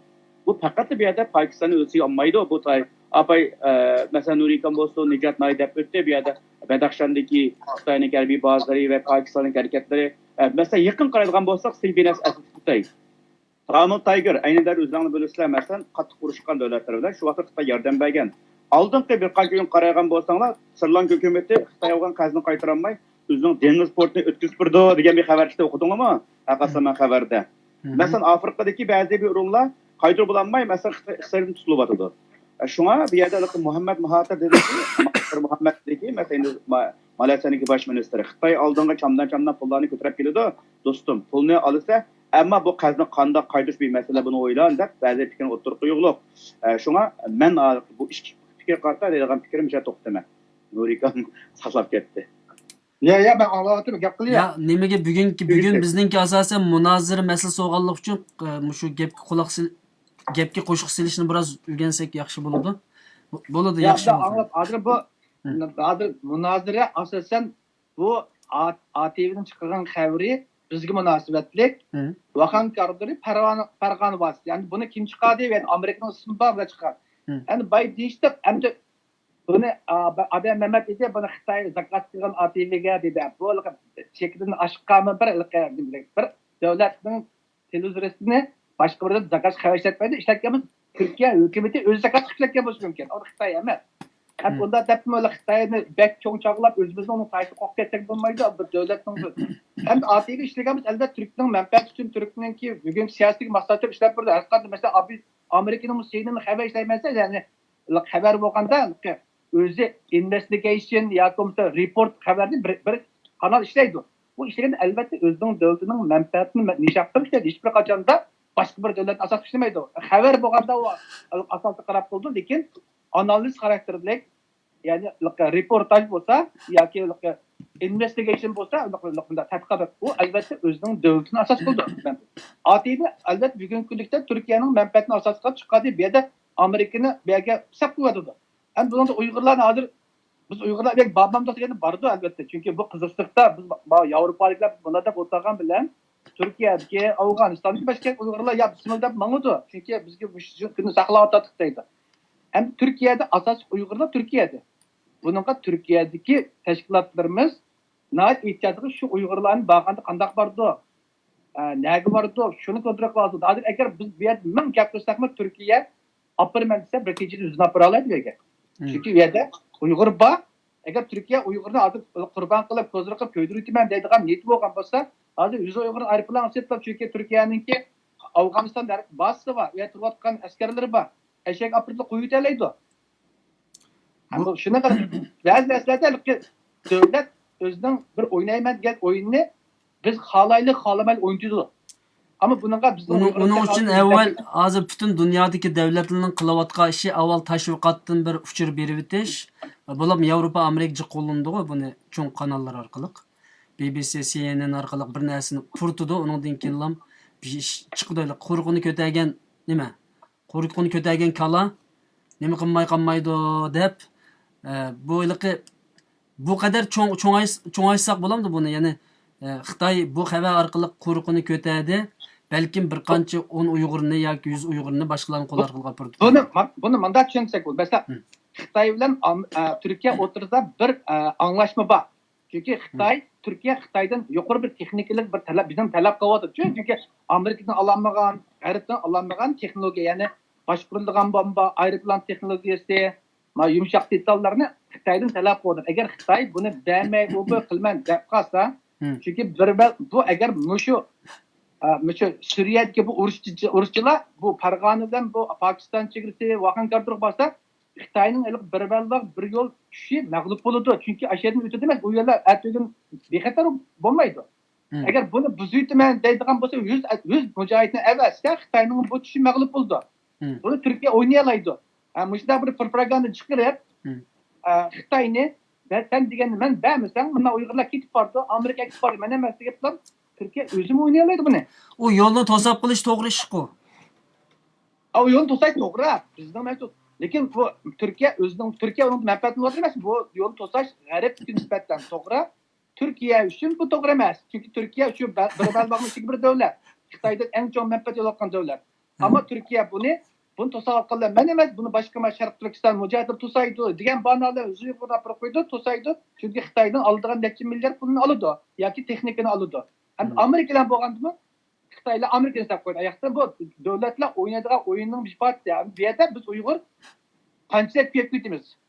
Biz bunun da kançilet menfaat faydamızı alalım. Eğer Türkiye şunda bir oyununu oynasa, oynasa biz olarak şart koyuşumuz gerek. Bokta biz oynayalım. Lakin bizden altında bir hakkımızı, menfaatimizi ilişkimiz gerek deydiğen bir teşkilli diyalog ile keş gerek değil. Ya biz sınırda çapansı bir etmeyi ve biz bir şartla birisimiz gerek. Bokta baraylı. Yüzünden uzatma, lakin bizim şartımız falan yakıcı birden kılsa, ya ki türümlerdeki kardeşlerimiz kutkulsa, ya ki Uygurlarımız erkeliktirse, ya ki bizden vakan körtü apatı, senin işin tükense bizden koyaptırsa, biz onlar şarkı kıratmıyor, vatan kirimiz deydiğindek bir şartlar bulurdu, arkanda bir teşkilatının bir grupniki. Bizim Uygur'da şundak bir grup tayyamı, şundak bir teşkilat tayyamı, bu mesele var. Bunu kim çıkıyordu? Çeteldeki garip dünyası Uygur teşkilatları söyleşemdi bu ne? Kimden söyleşiyordu? Ya ki Türkiye'de ortaçlar söyleyeceğim kimler söylüyor? Bunu biz okumayız. Ya bunu ötkende mesela Belocistan vakası da Xitay'a karşı Belocistan'da namayişler ilip verildi. Hatta Xitay konsulunun aldığı bir partlaş yüz verdi. Bu neyse acayip yakın bir mesele Belocistan'da yüz verdi. Belocistan mı bizim nemimizki çigirimizge yakın bir yemdi. Nek çigirimiz bulmuş mu? Yakın bir yer mesela. Ya o Baluchistan'daki Guadar Portu'daki yaptı mı o? Şunda o değil mi? Mesela de mavi azat fikir koyma pakette. Balochistan, Şarkistan bir vakit çıkarılmaydı. Bu fakat İran bilen Pakistan'a bir yer. Türkiye. Abdülgani size mikrofonunuzu bu da tekrarlamayım. Balochistan boğan bolsa Pakistan bilen İran bilebildiğin bu yani. İkisi bunda bir yer. Şarkistan bir vakit çıkarılmaydı. Şundan birge ya bu yerde çıgıra bek muhim mi? Yok muhim. Aldığın bir yerde madde kabinesi var.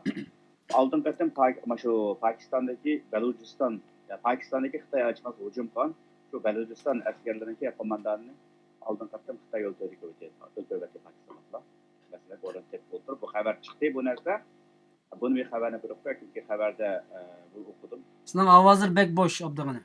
Benim avazım, hazırca avazım çıkma. Yakın bir tutsa mı kasem kılıyor? Hazır avazım çıkma. Hazır çıkma avazım. Başta bir neyse, anlık işkinci neyse hem de bu Xitay Orta Asya'da şunda bir tokunuşku duş kilemdu cengisi çok umkirdi. Xitay çok umkirdi bununla. Ben muşun demekçi.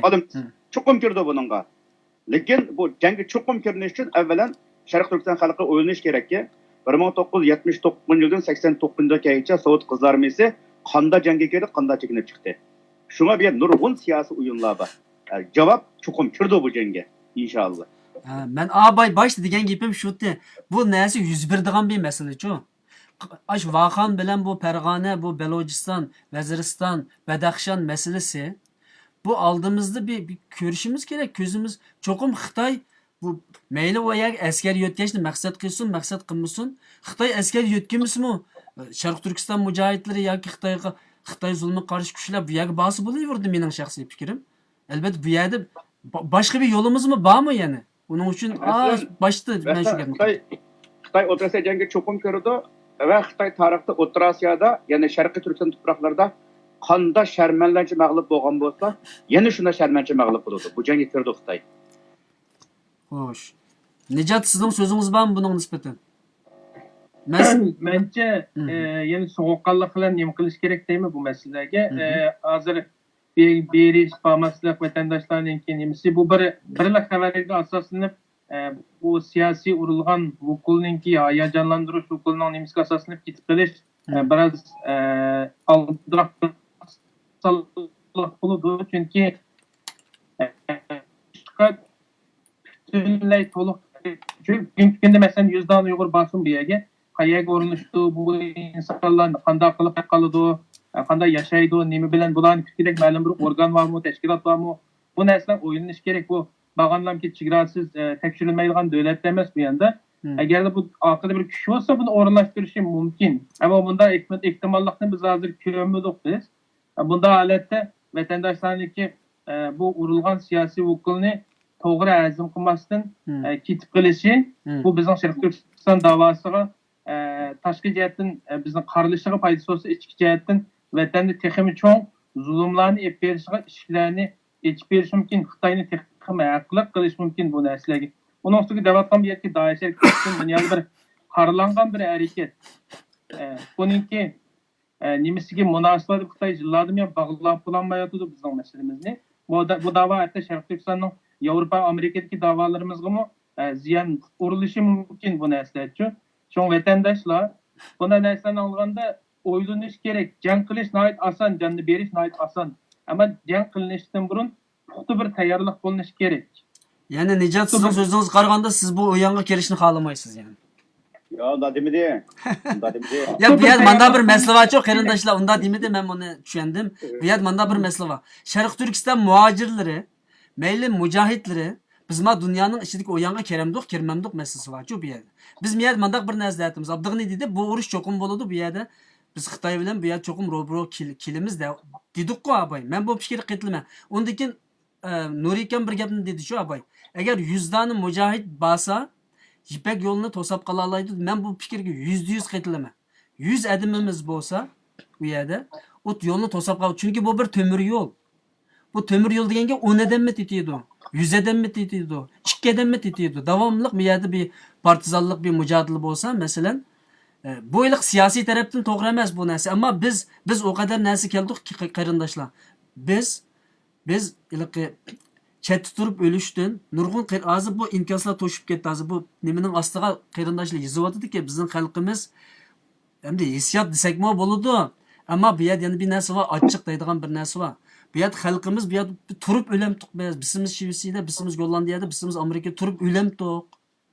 Ya bu yerda bir yani xalqimizning hissiyotini mi o'ylashimiz kerak bu yerda? Yani manda Hüseyin. Hozircha hozir bu yerda hozir Nicat buningda hozir bu o'yin u yerda ma'lum qildi. Buni hozir biz Amerikada, bu ishchilar Yevropa biz bu o'yinni istamayli. Agar Turkiya, Amerika o'ynaymansa o'ynayveradi. Biz kontrol qilolmaymiz. Ikkinchi, bu Uyg'urlar boraman deb aytib ketadigan emas, ketanmaydi. Hiçbir Uygur uyga boramaydi. Çünkü özlükten şahsi burun qilib vizdan bordigan ish yo'q. Qo'lda pasporti bor Uyg'ur hargiz Afg'onistonga bormaydi.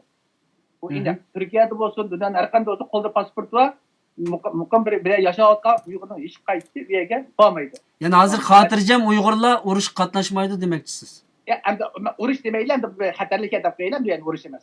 Xatarlikga bu bulutlu gariplikler hargiz bormaydi-ku bu yerdan. Endi bu Turkiyada bo'lsin, mayli boshqa o'rta sharq davlatlarda hatta qo'lda Xitoy pasporti bo'lsa-mu, qilmaydi. Kim bordi deganda burun Suriyaga borganlar, Suriyaga berib kelayotganlar, bular bordi, bularni borgan, bular o'zlari borolmaydi, chunki ularning qo'lida dokument yo'q.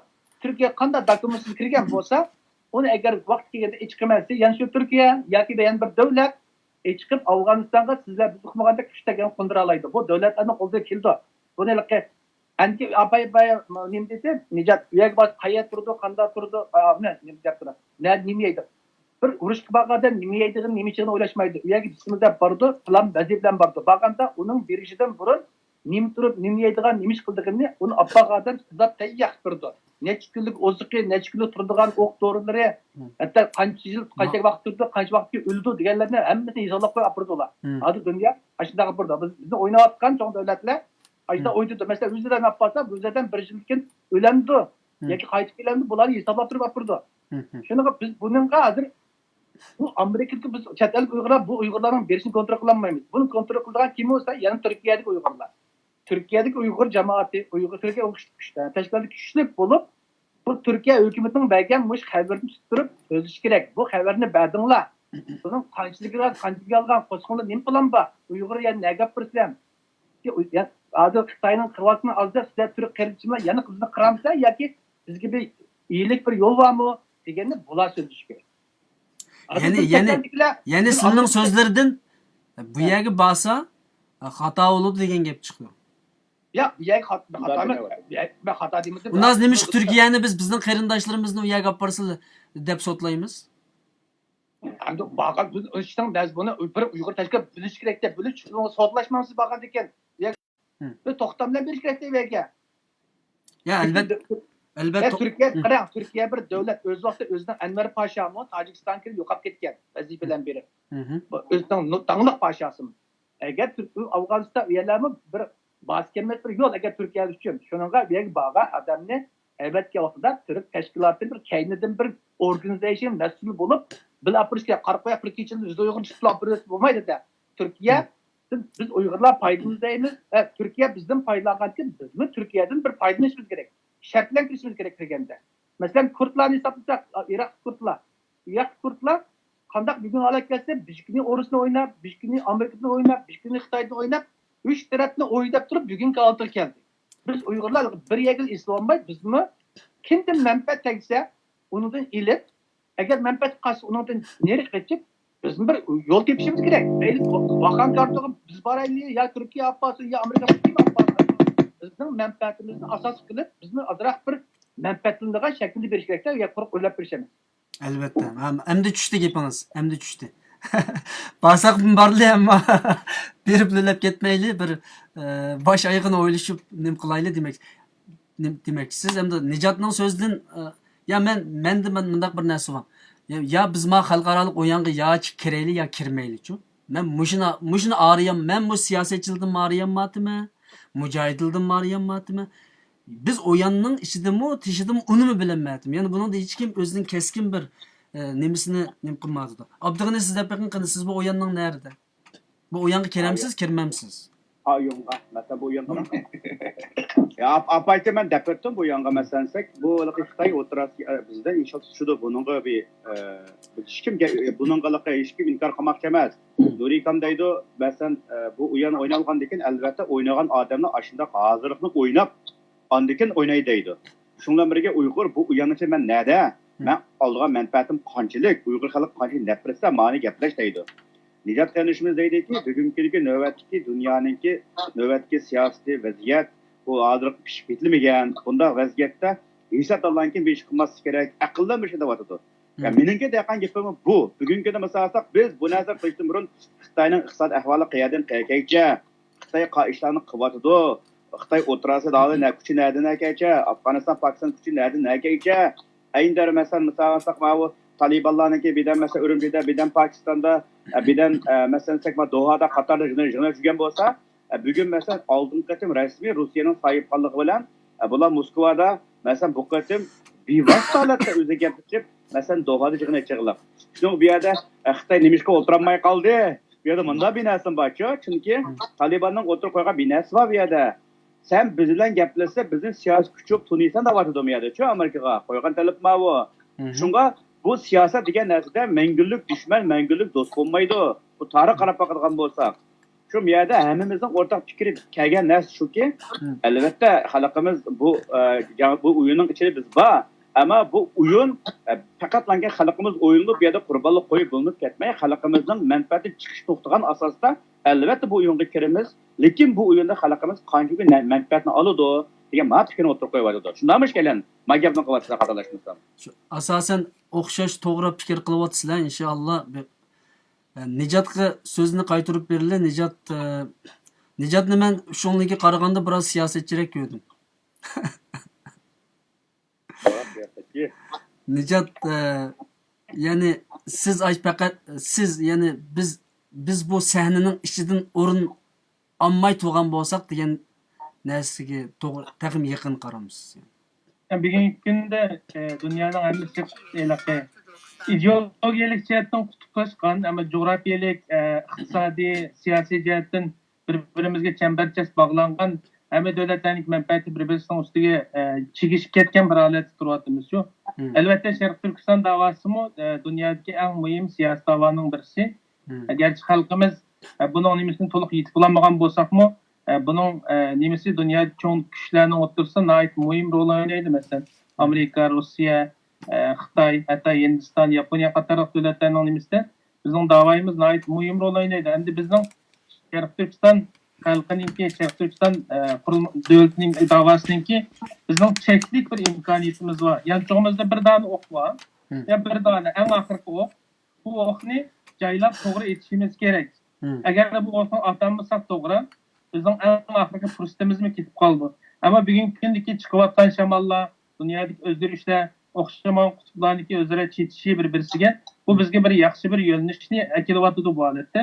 Chunki biz o'zimizni yaxshi tushunish, dushmanimizni yaxshi tahlil qilish va dunyo vaziyatini yaxshi analiz qilish orqali to'g'ri bir strategiya bilan to'g'ri bir siyosat deb berish kerak deyman. Men hech kimni bering, bormang, undaq qiling emas. Urush degan abay dedim, nihoyatda cho'ng bir narsa. Bunun urush bo'lishdan burun davlat iqtisod hisoblaydi, nurg'un narsalarni hisoblaydigan gap.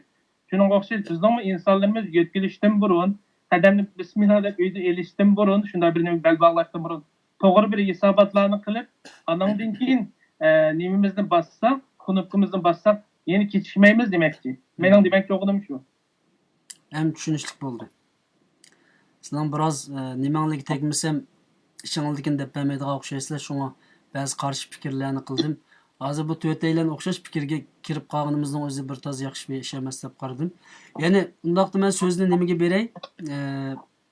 Men telefon qilgan qarindoshlar naq maydonga telefon qilsanglar bo'ladi. Uningdan boshqa ba'zi qarindoshlar nihoyat uzun nimalarni yozyapti.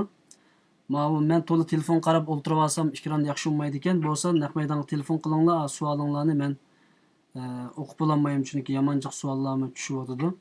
Bu yerda masalan nurg'un qarindoshlar inkos yozibdi. Biz bu yerda ko'msak pishami, yopsak pishami degandek o'tiramdiq deganlar bor. Uningdan boshqa ya'ni biz joyimiz turib o'lsak bo'lamdi deganlar bor. Masalan, qandaylik bo'lsin Xitoy bizni mayli u yerga borib bormayli, chet elda turib yo'qotib o'tishi mumkin. Masalan, birsimizni zaharlab, birsimizni turmuq soltib, yana birsimizni qanday qilib, amaliyotda shunday qaraydigan bo'lsa, Xitoy xilijik ishlarni qilyapti chet elda. Masalan, cho'ng tashkilotlarimizni parchalayapti, fitna fasodning ichiga kiryapti biz tarafdan. Undan keyin ba'zi ustozlarimiz qaslab o'ldirildi. Undan keyin turmalar ilindi. Bu narsa chambar yo'g'inayapti aslında. Buningda meningki nimamda hamda agar biz bu o'yinning ichiga kirsak, men o'yin degan gapni xato tushunmayman qarindoshlar. Bugungi dunyodagi urush, hatto ba'zi jihodiy harakat, ba'zi nurg'un narsalarni hamda o'yin deb ism qo'yishga boshladi-ku. Bu bir modern ism olib kelishga boshladi. Uning uchun men ishlatib qo'yapman.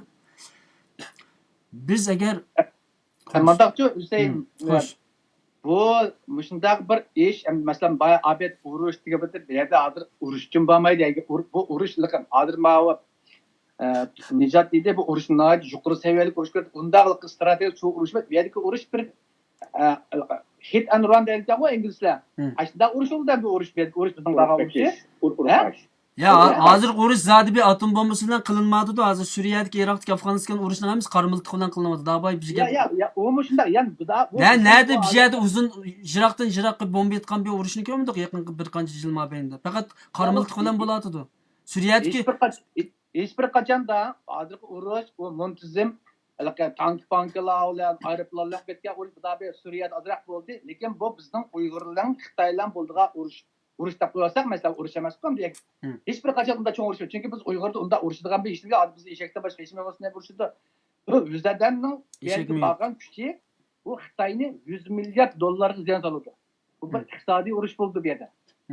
Ikkinchi psikologik urush bo'ldi. Xitoyga vahim paydo qildigan. Psixologik urush deydi. Psixologik bu shuningga bu Xitoy buni o'tganda mana Kuzat bilan bir BBC'da bir Xitoy tartishdi, Viktor Wang deydigan, Dang deydigan. Bu o'z vaqtida Deng Xiaopingning tarjimoni bo'lgan Xitoy ekan. U Xitoy shu dedi, bu hadislarda Suriyada 5000 Uyg'ur bor, 20000 Uyg'ur bor, bular bizga keladi, Afg'oniston orqali kelyapti deb, ular bu yo'ldan keldi deb allburun tayyorlikka dasturni tap bo'ldi. Chunki u yerga bir qatim bizning Uyg'urlar borgan.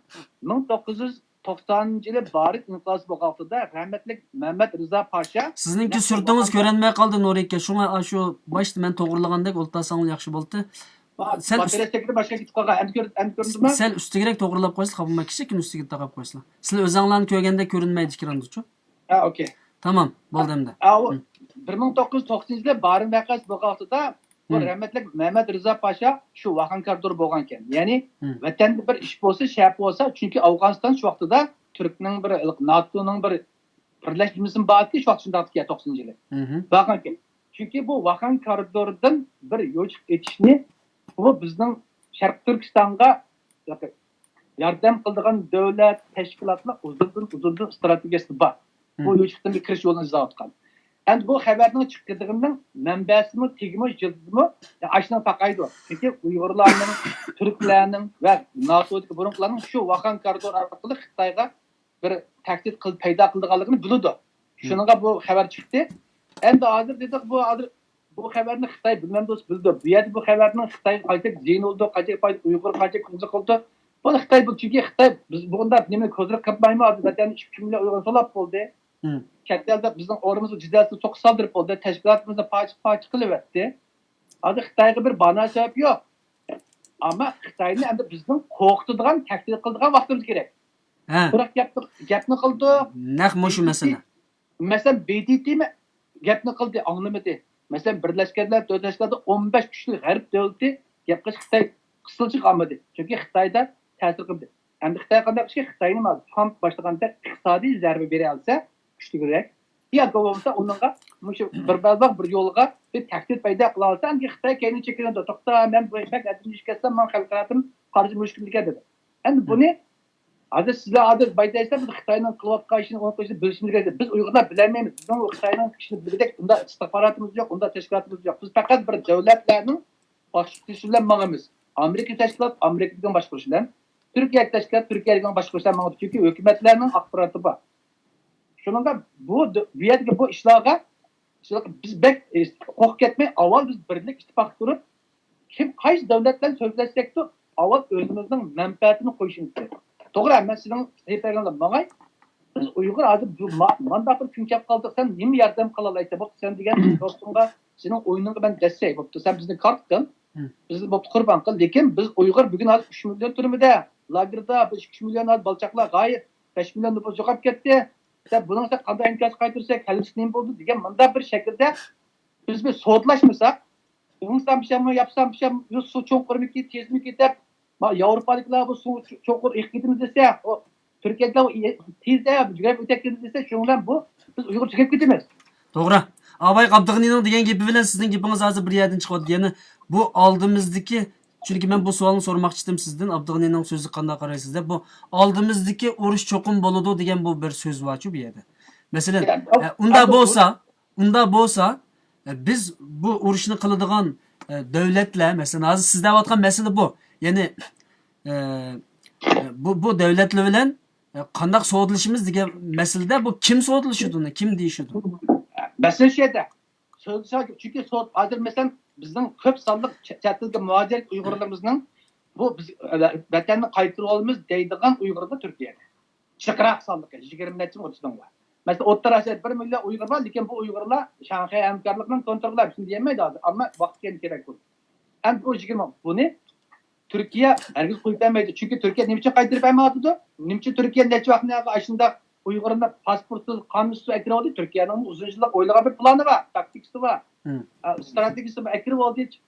Ayşı Türkistan'da pulurka pasport bulamdı, bulmadı, viz yok mu, bantı takmak durdu. Kelgüste Türkiye mi onu kullandı.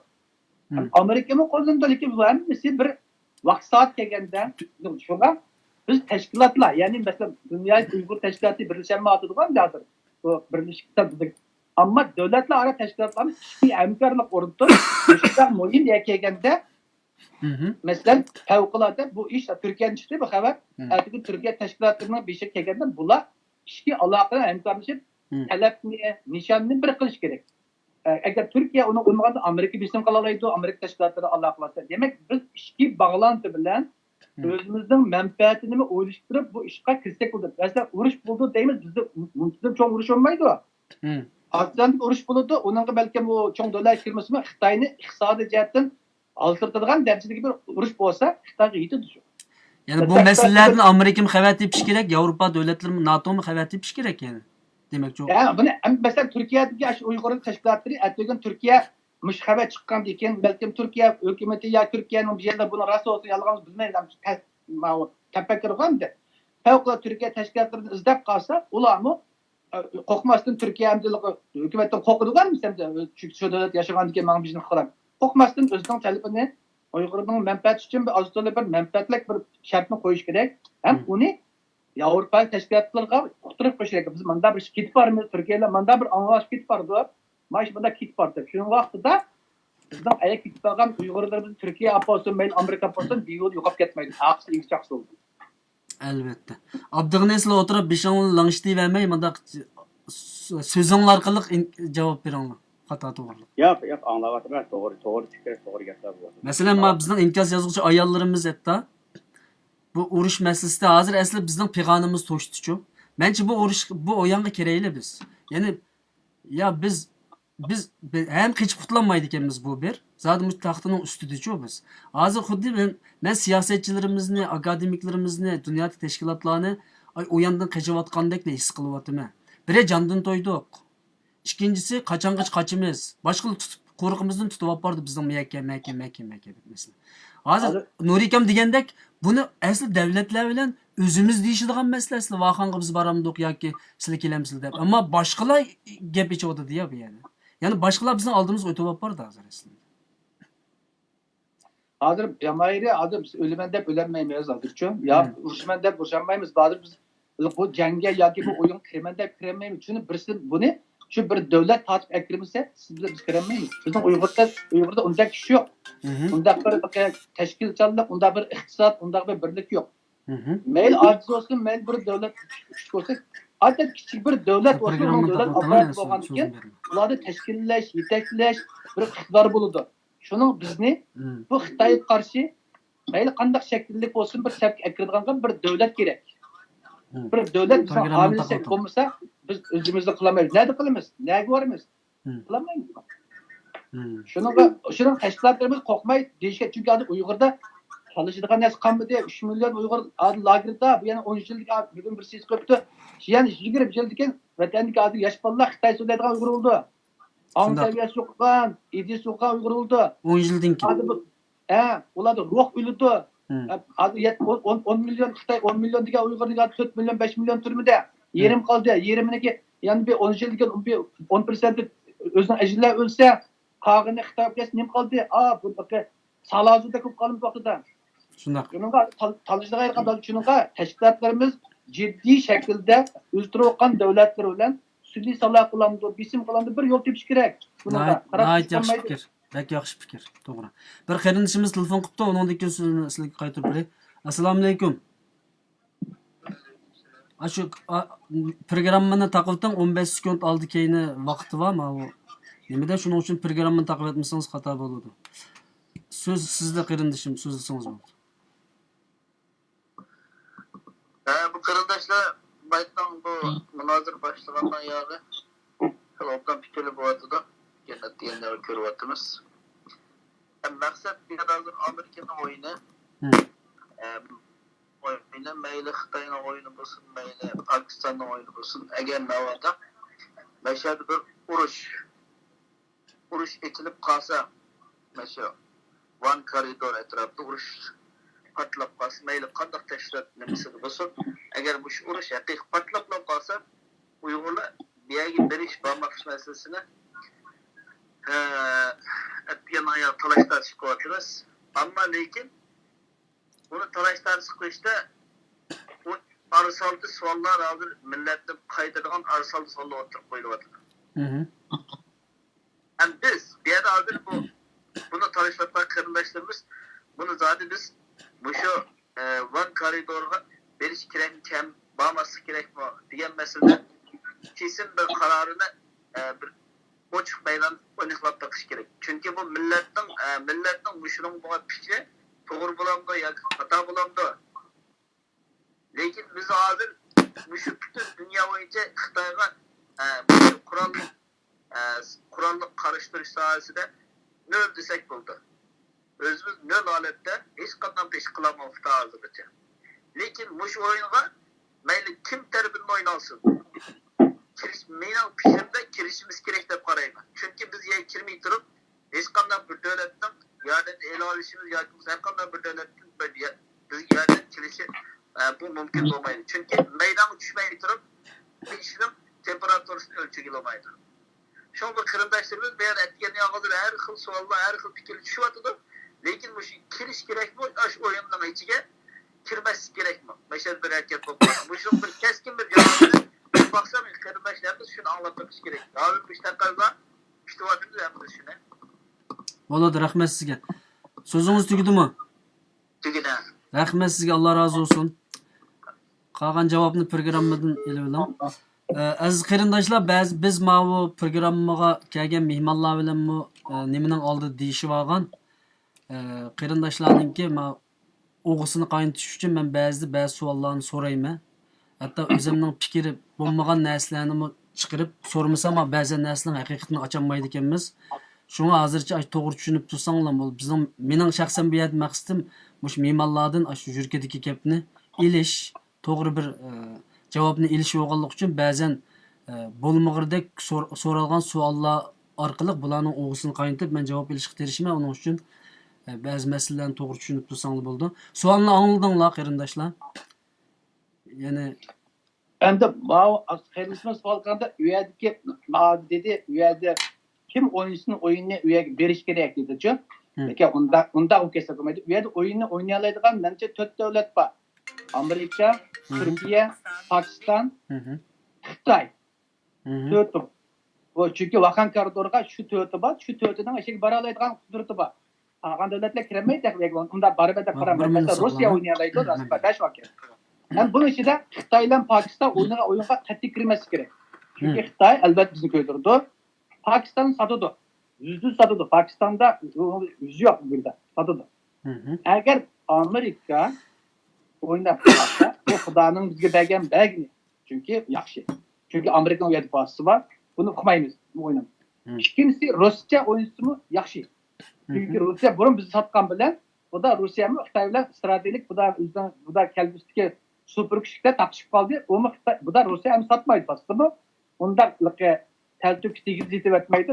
Bay degandek ma'lum biz shartimizdan kirsak, albatta u yerda Rossiyamiz.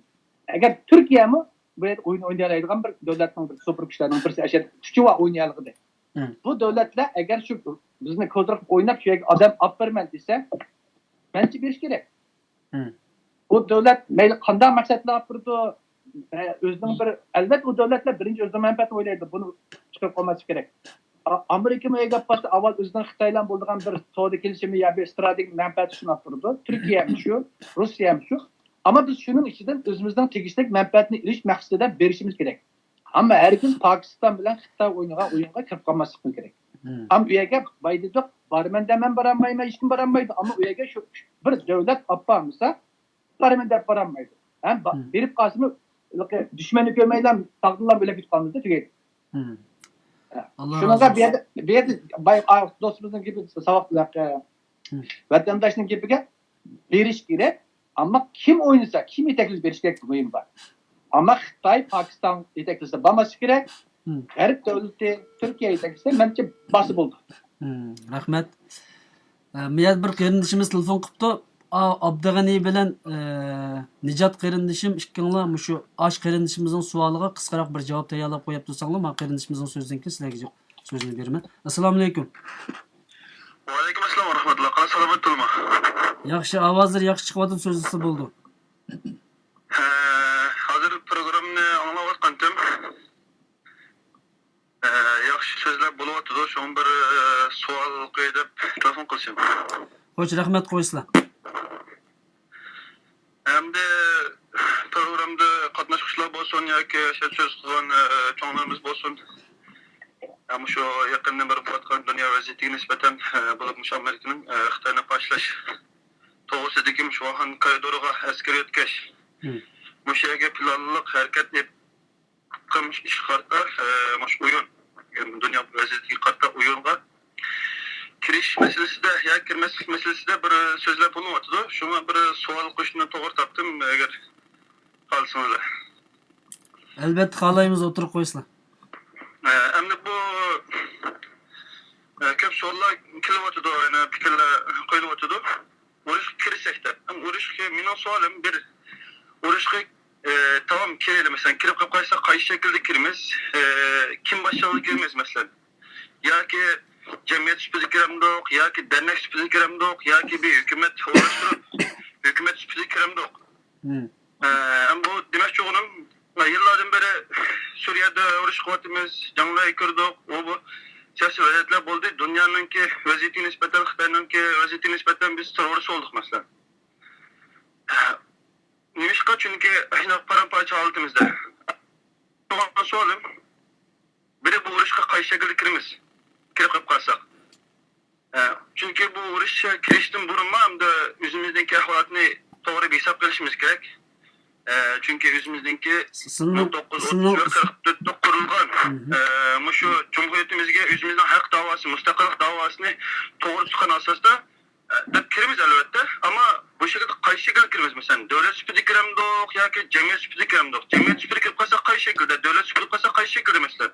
Çünkü bizden çetlerde bir hükümetimiz güçlenmedi ya ki bir yüzümüzden Şerif Türkistan vekillik kıldıgan ay yıldızlık formülük bir asker altımızda da bir askeriye ordumuz yok ya ki bu hazır kılındı.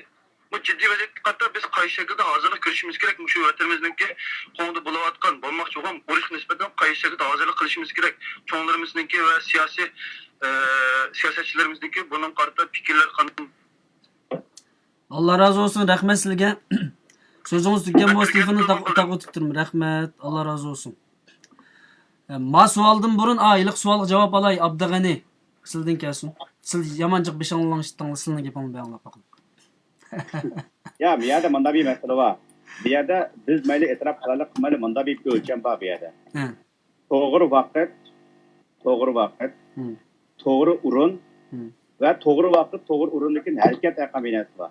Agar to'g'ri vaqt, to'g'ri o'rin bu qilib harakat bo'lmasa natija chiqmaydi. Xato vaqt, xato o'rin kombinatsiyasi bor. Masalan, eski beklarga ishkillar kirishni xohlamaydim. Mishqa chunki safar uzrak atmasın da o'ylaydim-da kaldımda. Hozir masalan shu 2000 yildagi ahvolga qaraydigan bo'lsak, bu masalan Amerika va Yevropa davlatlarininki shu O'rta Sharq va Shimoliy Afrikadagi iqtisod masalasi nurg'un taraflarda Xitoyga turib qo'ydi. Buni asos qilishga maqsad chunki bu Yevropa va Amerika davlatlari o'zining asos hujum nishonini O'rta Sharqdagi va Afg'oniston urush orqali Xitoyga nurg'un urinlarni qoldirib qo'ydi. Ayni davrda masalan Amerika bilan tijorat qilgan O'rta Sharqdagi davlatlar va Shimoliy Afrikadagi davlatlar bo'lgan bo'lsa, bugun ular Xitoy bilan tijorat qilyapti. Demek bugün Uyghur xalqqa bir tarixiy fursat maydonga kelyapti. Chunki nimishqa degan vaqtimizda biz musulmon bo'lganlik albatta payg'ambarimizning siyratini o'zimizga o'rnak qilamiz. Shu davrda masalan Rum imperatori, Paris imperatori boti. Bugungi kunda ham Amerika va Yevropa boshqa kuch bilan Xitoy boshchiligidagi va Rus boshchiligidagi kuchlar bor. Ammo lekin yaqinqi bir 2 yilda Amerikaning siyosatchilari bu yerdan avvalo hadafni Xitoy Rus emas, Rusdan ittifoqlashish va shundan birga o'zininki o'rta shimoliy Afrikada yuturib qo'ygan iqtisodiy va rayon xarakterli siyosatini tartib akilish uchun albatta Ruslar ittifoqi bu narsa o'tirib qo'yilyotdi. Shunga faqat bu Donald Trump hukumatininki nurg'un iqtisodiy va hokazo masalalarda Xitoyga bu qo'ygan signallarga nurg'un tizimlari va hattoki bu chinga chiqib ketdiki, davlatlarning muavin rahbarlari Uyg'ur masalasini tilga o'ltirdi bu yerda. Masalan, Hodison institutida bundan masala tilga ilindi. Shunga bu yerdagi masalada men apay degan so'zimda bu Uyg'ur xalqi Xitoydan bu jangga kiramiz. Biz asli jangdagi bir millat Xitoy bilan. Biz jangdagi bir millat. Biz bu kiramiz bununla. Lekin bu kirgan vaqtning o'rni qanday bo'lish kerak? Rayon qanday bo'lish kerak bu yerda? To'g'ri sharoit qanday bo'lish kerak bu yerda? Bu masala bor. Bugungi ahvol, bugun sharoit asosida biz bu gapni qilish uchun Xitoyning kuchli nuqtasi, ojiz nuqtasi, Xitoyning atrofidagi kuchli nuqtasi, ojiz nuqtasi, dushmani qasi, qanas qasi. Masalan, ko'rtlar misolgan bo'lsa qarab boqayli bugungi kunda. Birda Rus, birda Amerika, birda Xitoy masalan. O ko'rtlarmi deydiki, bu dunyodagi imperial kuchlar o'ziga sizib bergan siziqni ustiga chiqolmaydi. Agar o'ziga sizib bergan siziqni ustiga chiqib qoladi-ki, xuddi masalan Suriyaga qaraydigan bo'lsak, Hararashamda xuddi bugun yo'qolib ketganda yo'qolib ketdi o'chirib chiqqan vaqtimizda. Chunki sizning deydigan ishing mavi, nening mavi degan bir qoida bo'ldi. Chunki Suriya o'ziniki Suriya jangini misolgan bo'lsak, bularninki tuzilgan tuzilmalari birdan Janvada, birdan Ostona tuzilgan kuchli davlatlar tarafidan. Shunga bu masalaga vaqt jangga kiramiz, to'g'ri kiramiz. Bu kirmay qolsa biz jangdagi bir millat. Artık jangdagi bir millat. Bir millat apay so'zning boshida deb o'tdim men. Bizni bir millatdagi yumshoq va qattiq siyosatda bo'lmay turib, bu millat o'zining mustaqil qo'lib ololmaydi, xalqni ozod qilolmaydi. Lekin bu yerga masala to'g'ri o'rin, to'g'ri jarayon, to'g'ri sharoit bo'lish kerak. Agar shu davrda Afg'onistonga Sovet ittifoqi agar tajovuz qilgan vaqtimizda Amerika va G'arb davlatlari 2 million ortiq arab mujohidini tepamagan bo'lsa, Sovet ittifoqi Rusni hozirmagan bo'lgan bo'lsa, Sovet ittifoqi Afg'onistonda bugun Sovet ittifoqi parçalanmaydi. Bunda bir ig'ra ahvol qolmaydi.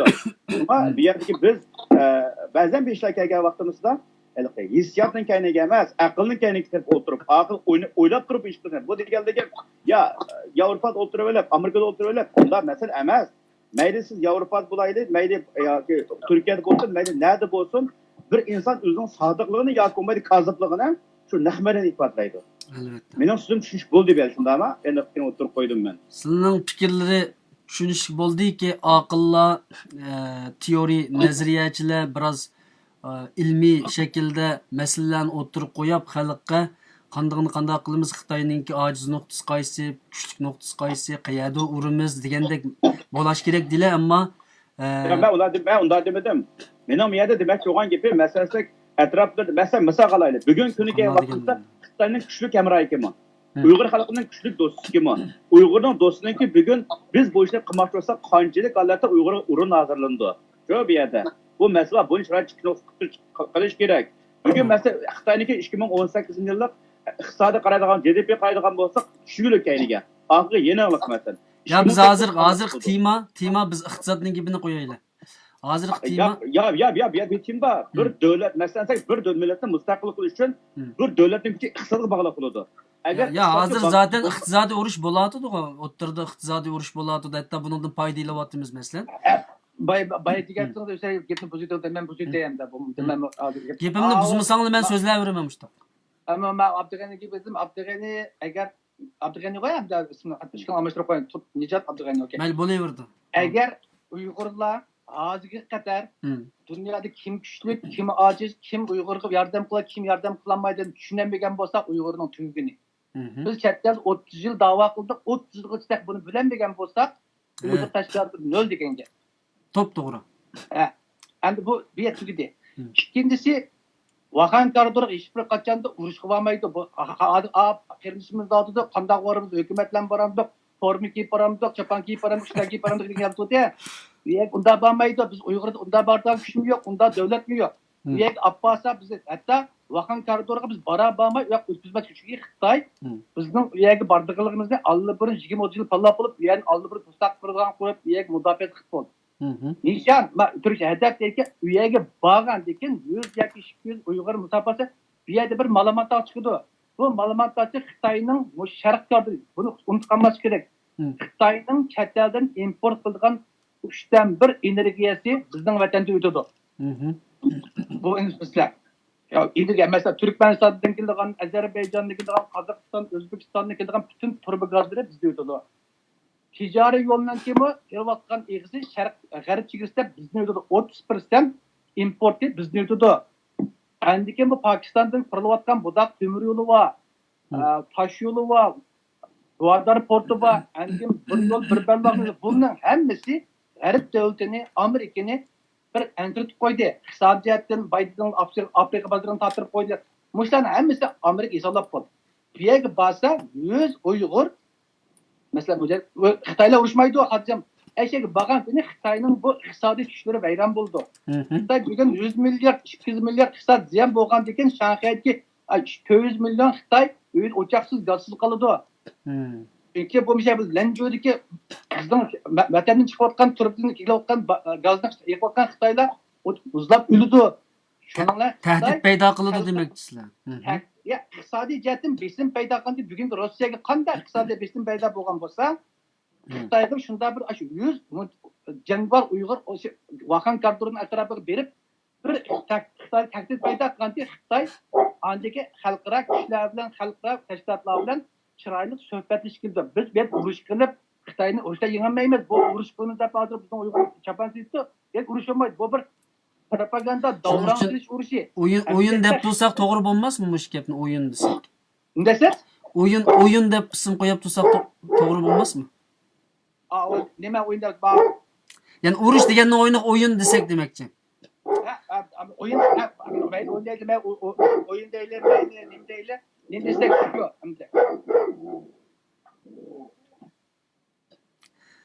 İşten açık gelmedi. Nima desak shu, biz o'yin desak nima desak, bu yerga olib borsak, baydi to'q, bu yerga biz borolmaymiz o'zligimizdan.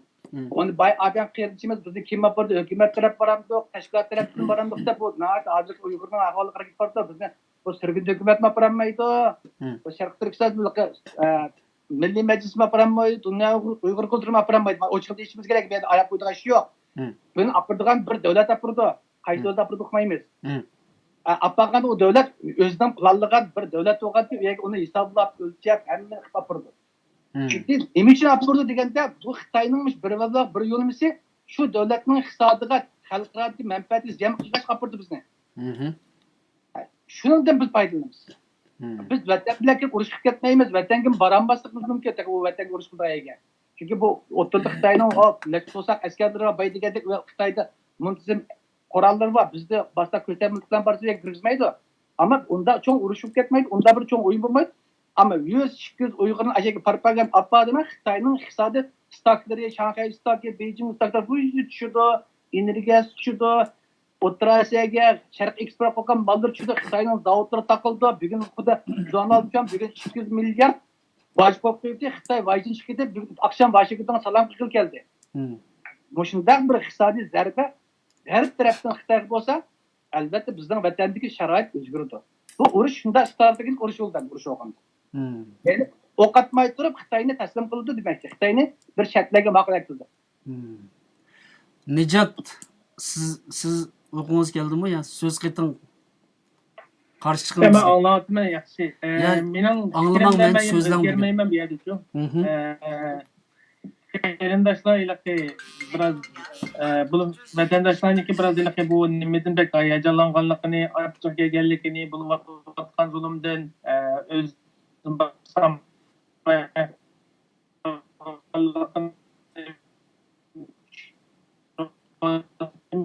nimasi yaxshi emas-ki, to'g'ri yaxshi emas.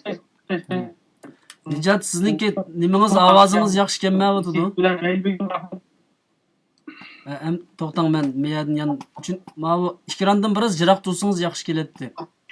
Endi borma va ma gapimni chaqchaq deb hisob qilmanglar. Ma ikkiranda harakat jiq bo'lsa, ma to'g'ri yaxshi tatib olmaydi ekan. Tushundingizmi? Xo'sh. Sizlar ma yuzlar semiz o'g'achqa, ma ikkiran to'g'ri ko'tarolmayapti. Mesela Vakti paylaşma ihtiyacımız da kullandık. Sonra ilaqi urushning nimasi hissiyat, hayajon nim bilan bulunmaydi. Mening deydig'im, ta'kidlaydig'im shu. Qandaq deb agar bu urushning nimasi faqat bir yerda bulunmaydi, boshqa yerlardan olib berilishi mumkin.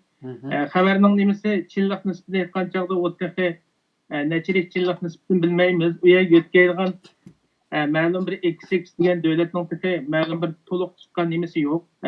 Shu vatandaşlar qizigan bu yuragini qo'yib turib, kelgusida shundoq bir imkoniyat tug'ilg'uchilik har kim o'zining sharoiti yetguncha tayyorlik qilish kerak.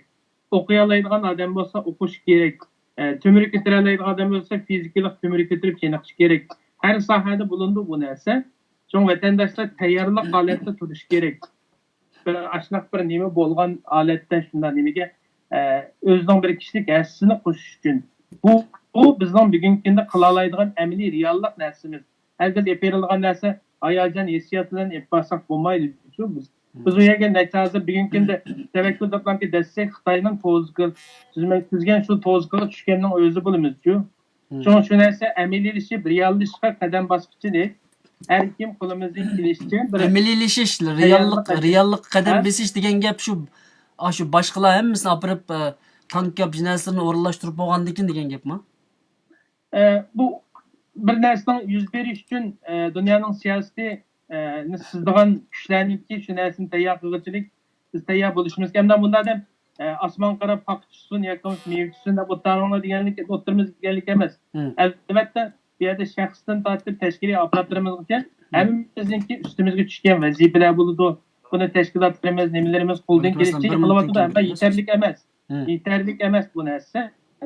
Boshqa bir vaziyat yaratish uchun o'zimizning bor imkoniyatlardan foydalanib harakat qilish kerak deydi-ku. Shaxslarmi bugungi kunda beriblamki Turkiyadagi yoki boshqa bir yerlardagi tashkilotlar eslanib, bunda bir xabar chiqdi. Endi sen tapmasang olmaydi deb uni isloh qilinmaydi. Chunki bu narsa ekis yeshilmagan narsa bu narsa. Tamam. Rahmat. Bu shuni tavsiya qilaman. Men aytadigan baldir ishlaydim, shu hozir hammalar bilan qo'shishman. Agarda muvaffaq bo'lsanglar. Suhbat qatnashganim bilan hammalar qo'noyit qo'shsam men. Hammalar bilan keyin qatam ko'rishguncha Allohga omonat. Necat unda olsa men sizden mi kechirim so'rayman chunki masalaninki biraz munozara jengimizni biraz yuqori o'ringa ko'tarish uchun ba'zan qarshi fikrlarni qilaman va ba'zan qamlashmagan savollarni so'rayman. Bu misollik bizni albatta ushbuqni yaxshi qildik. Shunga balkim qalbimda bir fikrda bo'lsaqmi, bu yerda cho'qim qarshi fikrni qilmasam bo'lmaydi ekan-ku. Bu sohbet metodimizga to'g'ri kelmaydi ekan. Uning uchun kechirasiz. Ammo biroz fikrlarning o'rtaq mavjud bo'lishini o'rganganimiz yaxshi. To'g'ri. Sizningki fikringiz albatta nihoyat muhim, to'g'ri bo'lgan fikrlar aslida. Xo'sh, siz biroz o'tirib bermaysiz yana? Unda men tasavvur tushgandim, mening Allohga emanet. Biroz o'tirib bermaysiz demakchi. Allohdan ovoz kelmedi. Men hozir qo'shishayman bilan qolgan nimani yana bir fursatlar chiqqan chog'da yana bir programmada vatandoshlarga o'rtoqlashamiz inshaalloh. Bo'ldi. Undan ko'p rahmat. Hammalarga rahmat. Tazi bir saralliqli bilan paranglashib qoptiman demang, chunki olimlar, professorlar, doktorlar chiqib so'zlamasa biz chiqib maydonda mustaqil imkon qilamiz. Maqsadim ashularni maydonga tortib chiqish. Rahmat hamsi. Atgan xizmatlar ishlaydigan bo'lg'achqa shuningdek baldir chekinish majbur qoldim. To'g'ri yoshlarning to'g'ri tushunishini qilaman. Ishlar pishib qolsa sizni xizmatni tashlang deymiz, jumamiz. İnşallah. Xalqimiz bizni nerede istese biz şu yerde bulunuz. Bo'ldi inshaalloh. Alloh razı olsun. Rahmat ham so'zingizdan. Allohga omonat. Rahmat, Allohga omonat. Rahmat, Nijatni zeriktirdik. Endi kelin keldi navbat. Hozircha sen bir temada keyingi qaydan qaytinib ketqichi yo'q. Ya'ni o'xshash temada tanishyaptik. Başka tema o'tayli. Bir qarindishimiz naq maydonga telefon qildi. So'zni anglab o'tib boshqa tema o'tayli bo'ladi. Endi bu tema tugidi endi. Chunki bu yerga berish tamasi tugidi. Tamam, bo'ladi. Assalomu alaykum. Sizning ovozingiz bek to'van, biroz yuqori nimada so'zlasangiz bo'ladi.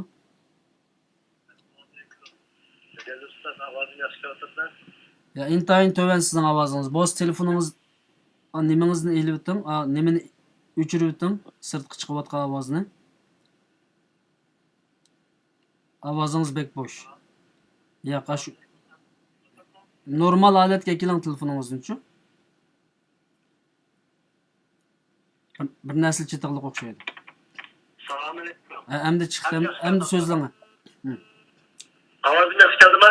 Nayt yaxshi so'zlasangiz bo'ldi. Assalomu alaykum Tejalli ustaz. Assalomu alaykum barliq. Alaykum salom. Aşı ekrandaki görürmen hem kıyımdaşlar bu oturup salam yoluydu. Ben biraz üzerine fikriyle bir göz karşımda sözde etti. Telefon Tejalli ustaz. Ben başına akıtlarım. Şimdi senin olan program olsa ta hazırlıkken için məni uzun şekilde körahat uzun bulup gitti. Sen ahır çoktan bakıştırgan bozdun olacağım Tejalli ustaz. Ben bir Qashqarcha gelip keldim. Şunu qarsam adablarni ko'rayotganlarni jirga, shuni olan bir telefon qilib oldi. Qisqacha ko'z qarshimni biraz fikrimni so'zlab qo'yay deb telefon qilishim. Agar vaqt bersangiz. Bo'ladi, 5 minut vaqtingiz bor inshaalloh. Bo'ldi, 5 minut Tejalli ustaz. Undan olsa benimki abay xabardan başlasak bu aslında uzun bir xabar Tejalli ustaz. Onun bir qisqartmasini qo'yibdi Turkish kanalda ona. Ben başına ahır ko'rdim.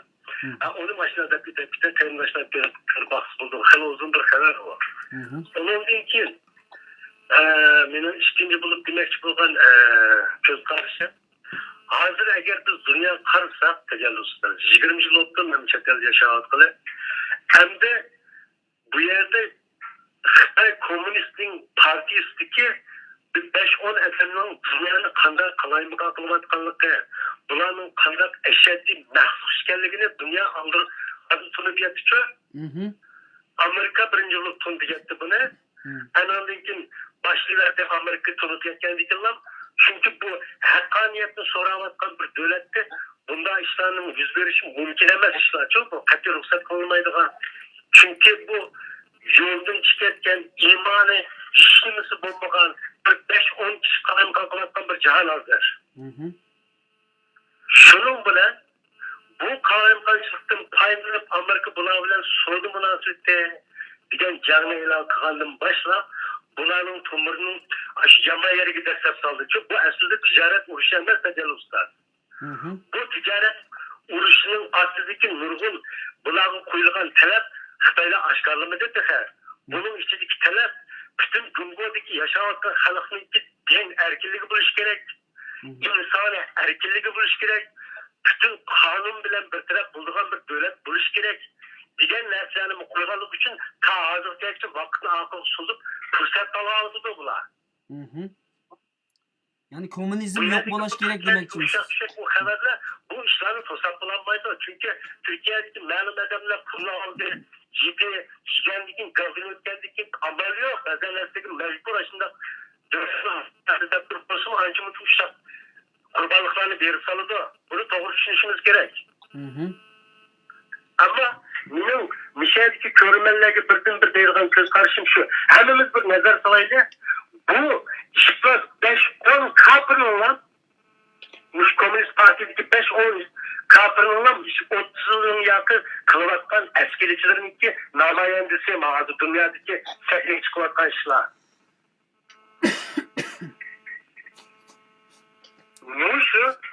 Muşu dünya Muş nesli kögendinkin ondan olsa sen hakikaten hiç kandak neslini kokmayırgan bakın. Meksik gelse de bulanı yok atmakçı.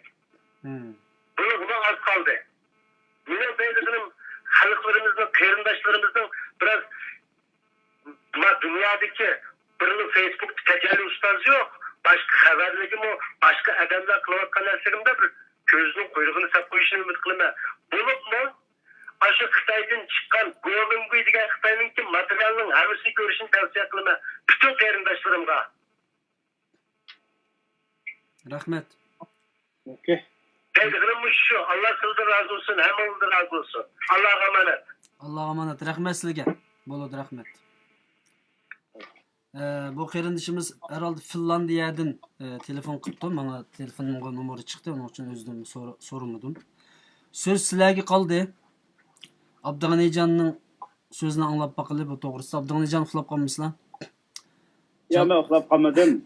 Ben apayda şunu başlatırdım. Şimdi bu siyaset arasında bir sözü şu ezelden tartır. Doğru urun, to'g'ri vaqt va harakat. Bu yerda ati Nurikam o'tirib, Nikat o'tirib, daydi gaplarni tafsili tushunib sariyat o'tdi. Shunga buning yana ortiq bu temga kirishim hamda. Vaqt sarf etib qarayman. Bo'ladi. Unda o'z timini yo'tkayli. Ya yana bir qarindishimiz telefon qilib qoldi. Men so'zni anglab o'tay. Undan keyin timini yo'tkayli. Assalomu alaykum. Assalamualaikum. So'zlisingiz bo'ldi qarindishim. Ovozingiz yaxshi chiqyapti.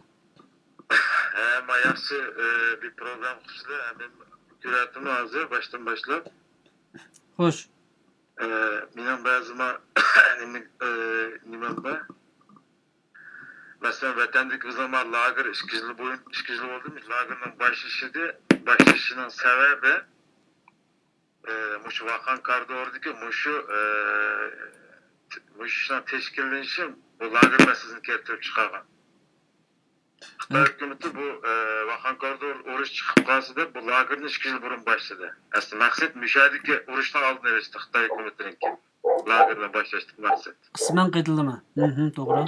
Hem de Vakan Kardor'un kelsek 1995 yılından başlayıp Uygurlar Afganistan'da başlıyor. Esen Baksun'un vakti Türkistan İslam Partisi'nde.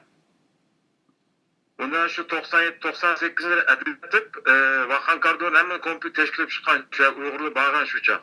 Bedakşan'a.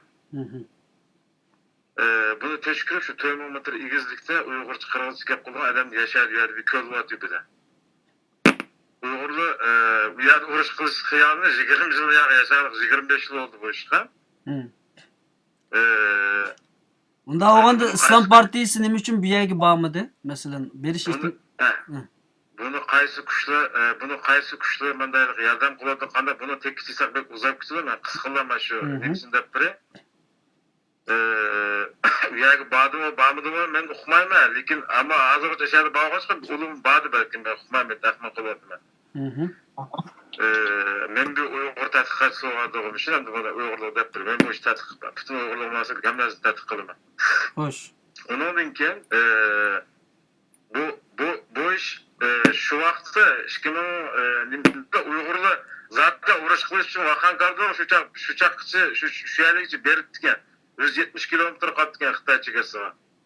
Bu vaqtda Amerika bostirib kirgachga 2001-yilda bunun keyin bunun boshqacha 2001-yildan keyin boshqacha bu yerga bir narsa tuzalishga boshladi. Xitoyning oldini olib bilganligi uchun lager masalasini 2 yil burun shunga boshladi. Endi bu yerdagi mazenjelik qarindoshlarimiz deb o'tdi, bizdan Uyg'urdan 200 dan deb. Bu bundan bir masala emas. Bu masala shu Sovyetlar ittifoqini Osamalarning shu fatvo chiqartganda yo'q qilgan bo'lsa Amerika shu chaq. Mesela Suriye'ye neçe adam yığıp, Suriye'ye yakında bir işkizine hızma adamı yığıp ekleyen olsa uğraş konuşuyor. Bu bizden Vakan Kardor tarafı mı? Bu kuşların ki, aslında hızma adam yığılan küçüğü var. Bu Vakan Kardor'unu yaxşı karakterine kıyıtıdır. Bu adetçilik yemez. O Xitay'ın aşağı 300-400 kilometre çıkırsı var. Tacikistan'dan Pakistan'a gitkice. Nayet strategik 500 metre İgizlik'te, ben tağına İgizlik'te 5 metre 6 ay kaldı bir yerde. Eğer bir yerde bu 10 mu, 20 mu, 30 mu, 40 mu adamlar bir uruş patlap kalsa Xitay bir yerde birer 2 milyon adam ekleyiş gerek asker. Kayrendişimiz, yanı bir kayrendişimiz degende 1-2 milyon askerler Xitay ekleyiş bir yerde uruş kılış mümkünse Xitay'ın ekonomisi Xitay'ın tamamen veyran buldu. 5-10 yıl uruş kılsa. Demek siz ama şu Nuriye efendimning fikrini qo'llaysiz bu jihatda. Aş vaqanda sizninki şu hozirgi lagerni ichishdagi maqsadlarining biri shu degangi mening qisman qaytilishim deyishimda shu abay suhbatning beshi dedik. Bu Xitoy Vakan Kardori, Badaxshan, Vaziriston, Afg'onistondagi masalan mushda Xitoyga yaqin chegirlardan azaldan qo'rqib kelgan-ku, bu mening shaxsiy fikrim. Qo'rqib kelganlik uchun mushta hozirgidek millatni ashiyadan bir tahdid ilib Xitoy shu lagerlarni ichish orqali millatni tugutish va ashiyadagi tahdidni yo'q qilish, ya'ni asli Xitoy chet el kuchlarining qurolli harakatidan qo'rqaydi degan gap chiqadi shundan. To'g'rimi? Asli deganimiz shu. Masalan, vatanda lagerni qilmagan bo'lsa, agar urush patlab u chegirli Qashqarga bag'ichlash Badaxshonda aş igiz 5 kilometr tağ matara bir jılga bu 500 kilometr uzak ketken bir tağ mıda burjek baganda çigiralı liniyasi pek uzak. Xitoy bu yerni qo'g'dab bo'lish uchun qo'g'dab bo'lolmaydi. Ham Pokistonga chiqishdan to'sololmaydi agar urush patlab qolsa. Pokistondan Hindistonga butunlay yo'lini to'sib o'tadi. Xitoyning tamamen iqtisodiy yaram bo'ldi. Bu lagerdagi masalada bu agar sirtdan urush patlab qolsa icharidan destek yordam kelmizda 6 million odamni ishiga chirib ketdi 10 million odamni. Bunda Xitoyning maqsadi bu edi. Xitoyning xalqning ko'ngliga qo'rqish solish ve urush patlab qolsa icharidan urush qilishni cheklash uchun bu lagerni qurib chiqdi. Bu urushni Xitoy Amerika qo'zg'aydi deb qaramdi sizningcha? Ya agar biz buni qanday tushunsak, ya'ni davlat shaklida kimdan qo'rqaydi Xitoy? Ya aslında men tushuncham men Xitoynimi ya bu yerga qurolli askarlar kelish uchun bu yerdagi abay deyishdi-ku Xitoy Vaxan koridori deyli mayli boshqa o'ziga yaqin chegaralarda o'ziga qarshi bir qurolli harakatning bo'lganligini bilib, mayli lager olsin, mayli nima ish qilsin, Uyg'ur xalqini yo'q qilib o'tishni planlaydi, chunki bir tahdid va o'ttirdi. Bu tahdidni kim paydo qiladi? Davlatlarning ichida demakchi. Bu tahdidni kim paydo qildi? Dunyoni boshqarayotgan kuch Ingliz imperatorligi paydo qiladi. Dunyoni boshqarayotgan Ingliz imperatorligi. Xitoy agar bu Ingliz imperatorligining gapini anglamay, deganini qilmay qolsa, Xitoyni jazolaydi. Xitoyni jazolash usulidagi birdan-bir qo'lni ko'zdirib bu Uyg'urlarni. Bu Vaxan koridori. Buni kallasiga sopini ekkab qo'yib, o'sha Qur'onni tanlab qo'yadi. Agar Xitoy gapini anglamay qolsa, Xitoy hukumati bu jazolandirdi. Bu dunyoning hamma yerida o'ynab kelayotgan u. Bo'ladi. So'zlarning oyog'i bo'lmasa telefonni taqayman. Agar nim qilsa so'zning oyog'ini davasli bo'ladi. Alloh rozi bo'lsin. Bu yerdagi urushma qarindoshlarimiz yaxshi o'qimaydi ekan. Aynan chegara liniyasi masalasi tushundish uchun kirdim o'ttirga. Ayadagi urush unda o'zidan bilan bo'lgan narsa emas. Ayak dadamni 10-20 o'zim odamni jig'alaydi bu kuch. Urush patlab qolsa Xitoy qo'g'dayolmaydi, 2 million askarlar kelib ayat ishdan chiqolmaydi Xitoy hukumati. Xitoy uchun xatarli bir narsa. Xitoy bizlar yaqin o'tmay, bizni qo'llamay, bizning keyinimizdan birga o'tmay, Xitoy buni tanladi oxiri. Ya'ni bizga erkiy qirg'inchilik qilishdan ishni yag'azib, Xitoy bu yo'lni o'z yo'lini tanlab bo'ldi. Xitoy xato qildi yani. Agar Xitoy hukumatining qabul ishlasa, Uyg'urlarga hurmat qilib, bizni hurmat qilib, bizni qo'lni tepsida ko'tarib, bizdan yaxshi o'tab hamkorlashgan bo'lsa, bu vaziyat shakllanmaydi. Şu Uyg'ur xalqi qanday o'tishni yaxshi bilish kerak bo'ladi-ku. Ammo biz degandek Vaxan koridori go'sh bu odatdagidek qanday bir urush emas. Bu murakkab va cho'ng bir narsa bu. Unda sizdan oxirgi savolni so'ray. Uyg'urlar bu yerda Abdug'ani sizning so'zingiz o'z qo'shiq qilsangiz bo'ldi. Ya mening so'zim bor, chunki men telefonga qarindishimga men so'z qilaman. Yaqin tuting mikrofonni. Qarindishimiz nurg'un fikrini o'tirib qo'ydi, balkim bizningki suhbatdan boshdan anlamagan bo'lsa kerak. Bu Vaxan koridorining jo'grafiyalik joylashishini biz bilmay gap qilishimiz yo'q. Men bir tushuncha beraydim. Chunki men Vaxan koridori fikr qilgan vaqtimizda, suhbat boshlagan vaqtimizda ay mikrofonni yaqin tutsan. Bu koridorning kengligi, uzunligi, bu yerda kim bilan chegirlanganligi, qanday ahvol to'g'ri biroq so'zlab o'tgan. Ma'noga tushuncha berdim. Rahmat.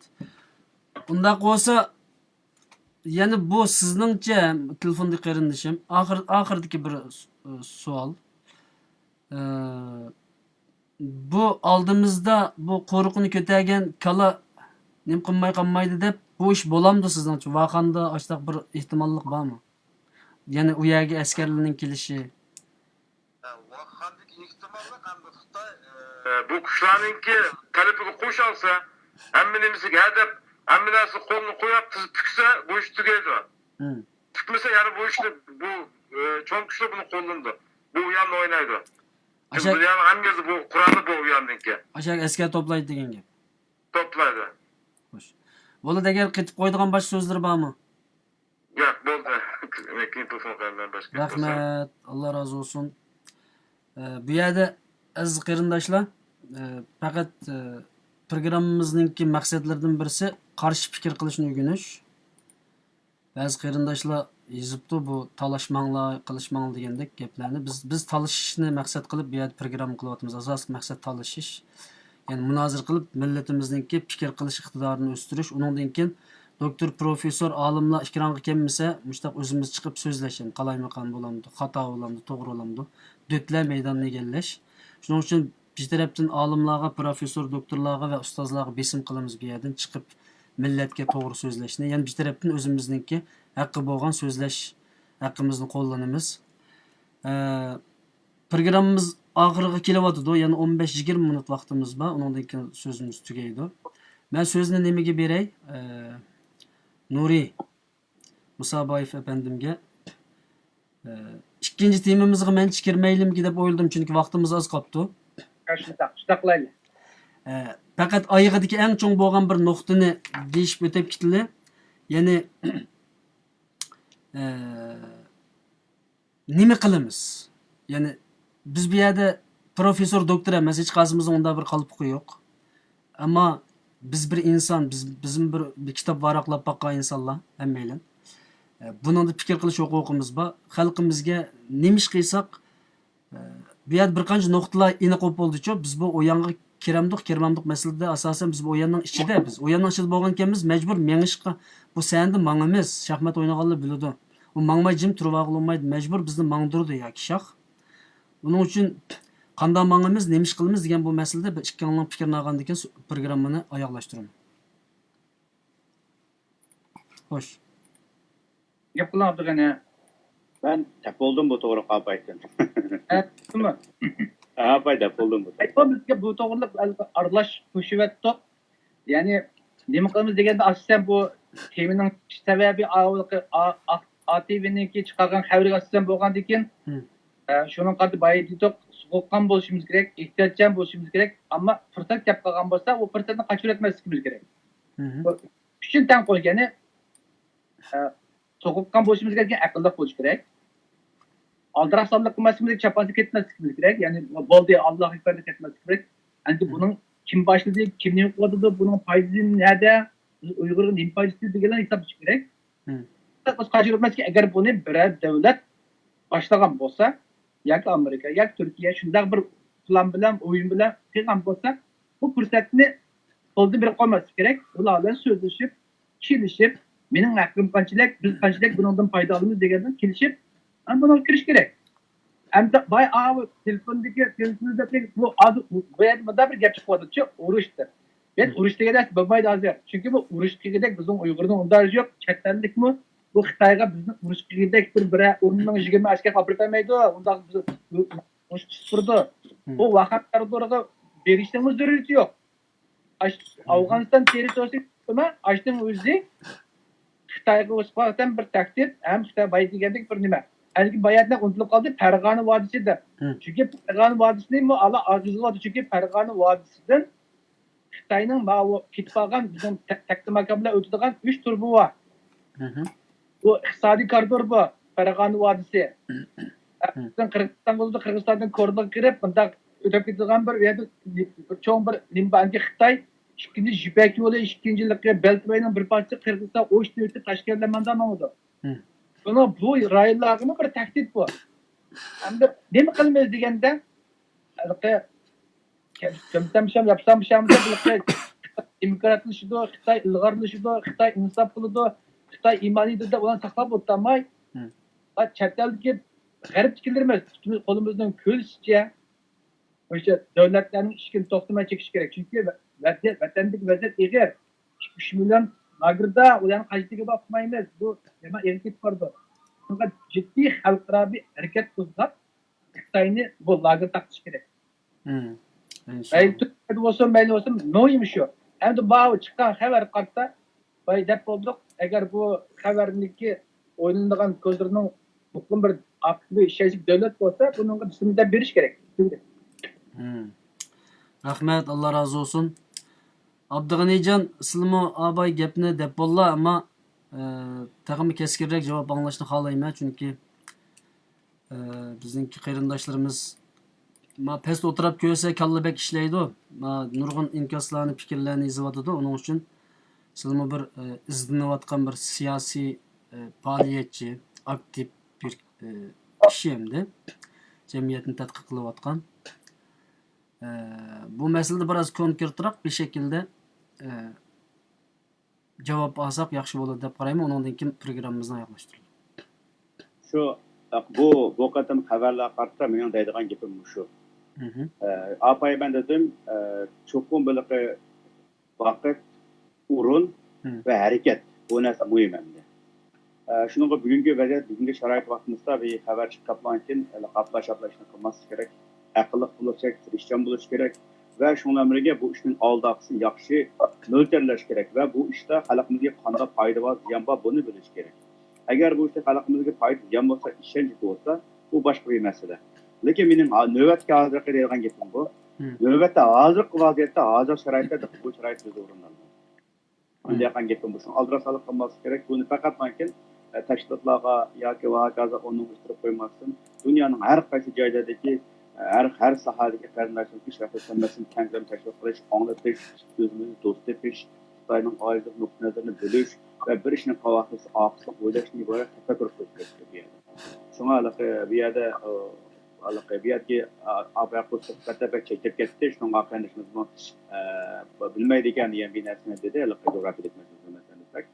Bu yerdagi Qarag'on vodiysining boshqa bir masala, bu yerda Vaqon degan boshqa bir masala, Badaxshon boshqa bir masala. Shu bu yerda nurg'un narsalar va Apay Nurikamda o'tgan vaqtimizda Xitoyninki bu yerdagi temir yo'l ishlari va iqtisodiy balbig'i, neft gaz trubasi qatorliq nurg'un sohalar bu yerda.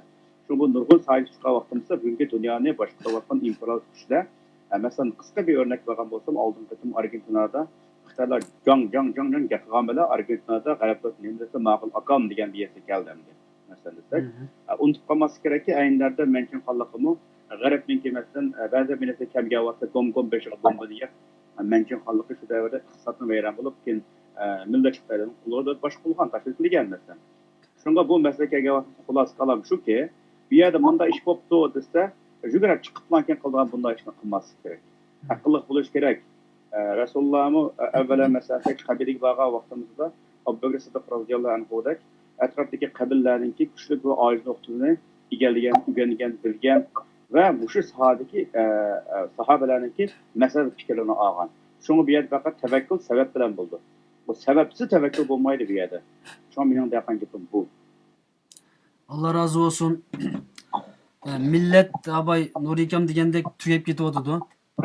Vaqt intayin qiz.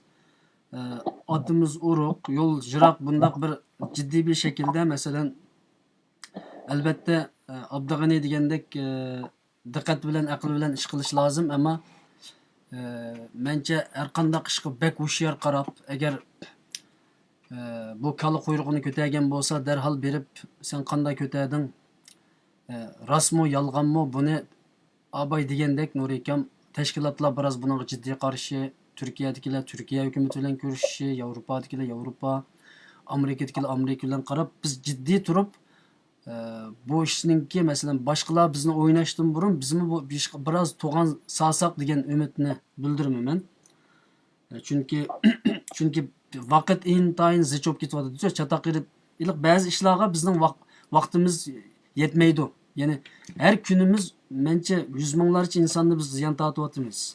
100 minglarcha balalarımızın hazır 1 milyonga yaqin kichik bola hazır Xitoyga yo'tkashning plani var. O'tgandilam yo'tkab bo'lgan zot kichik bolalarimizni. Bu da tunigim buganlardan kichik bolalarning askarlarning kichik bolalarimizni ko'tarib turgan rasmlar taqilib Facebookda. Bu bizga berilayotgan cho'ng bir nimamdi? Tahdid. Bizning bolalarimizni Xitoy bizga qarshi urush qilib qo'yishi mumkin kichik oldimizgi zamonlarda, chunki ular hozirdan tortib tarbiyalayapti Xitoy askarlari bolalarimizni. Ya'ni ba'zi narsalarga vaqt kerak, ammo hozir jiq narsaga vaqt qolmaganligi uchun tashkilotlar deydi, bizning cho'nglarimiz ustozlar aqlli deydi, bunda o'tirib bizning paranglarimizni ko'rib, bola nima deyishayotgandi? Dunyoda mushtamish yo'lamdi deb bunda cho'ng suhbat bo'la hozir. Shu shimni qirlab kiyib, menga ashta ko'rinyapti ba'zi insonlar-chi. Bunda sirtda ilqi shaxmat o'ynayotganini manda mangmaytang, anda mangmaytang deganlar qoladi. Shuningdek bek cho'ng suhbat bo'lib qilayotganlarmi bor. Bularni biz maydonga chaqiramiz. Mushta maydonga kelinglar, ikkirangi kelinglar, qaysi ikiranda bo'lishinglar muhim emas.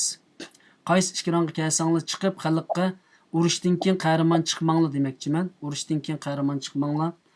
Şu Orta Asiya vakası olsun, Afganistan meselesi olsun, hicret meselesi olsun. Bu hicret meselesi mi 2012 yıldan başlangan bu meselede mi bütün halkaradaki ustazlar, alimler bütün %100%.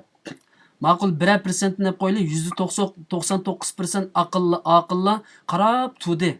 Şu Vietnam'dan, Tayland'dan, Malaysiya'dan ötkişe. Ma to'g'ri, ma xato ya bir televizorga chiqib so'zlaydigan yoki umumyuzlik yani.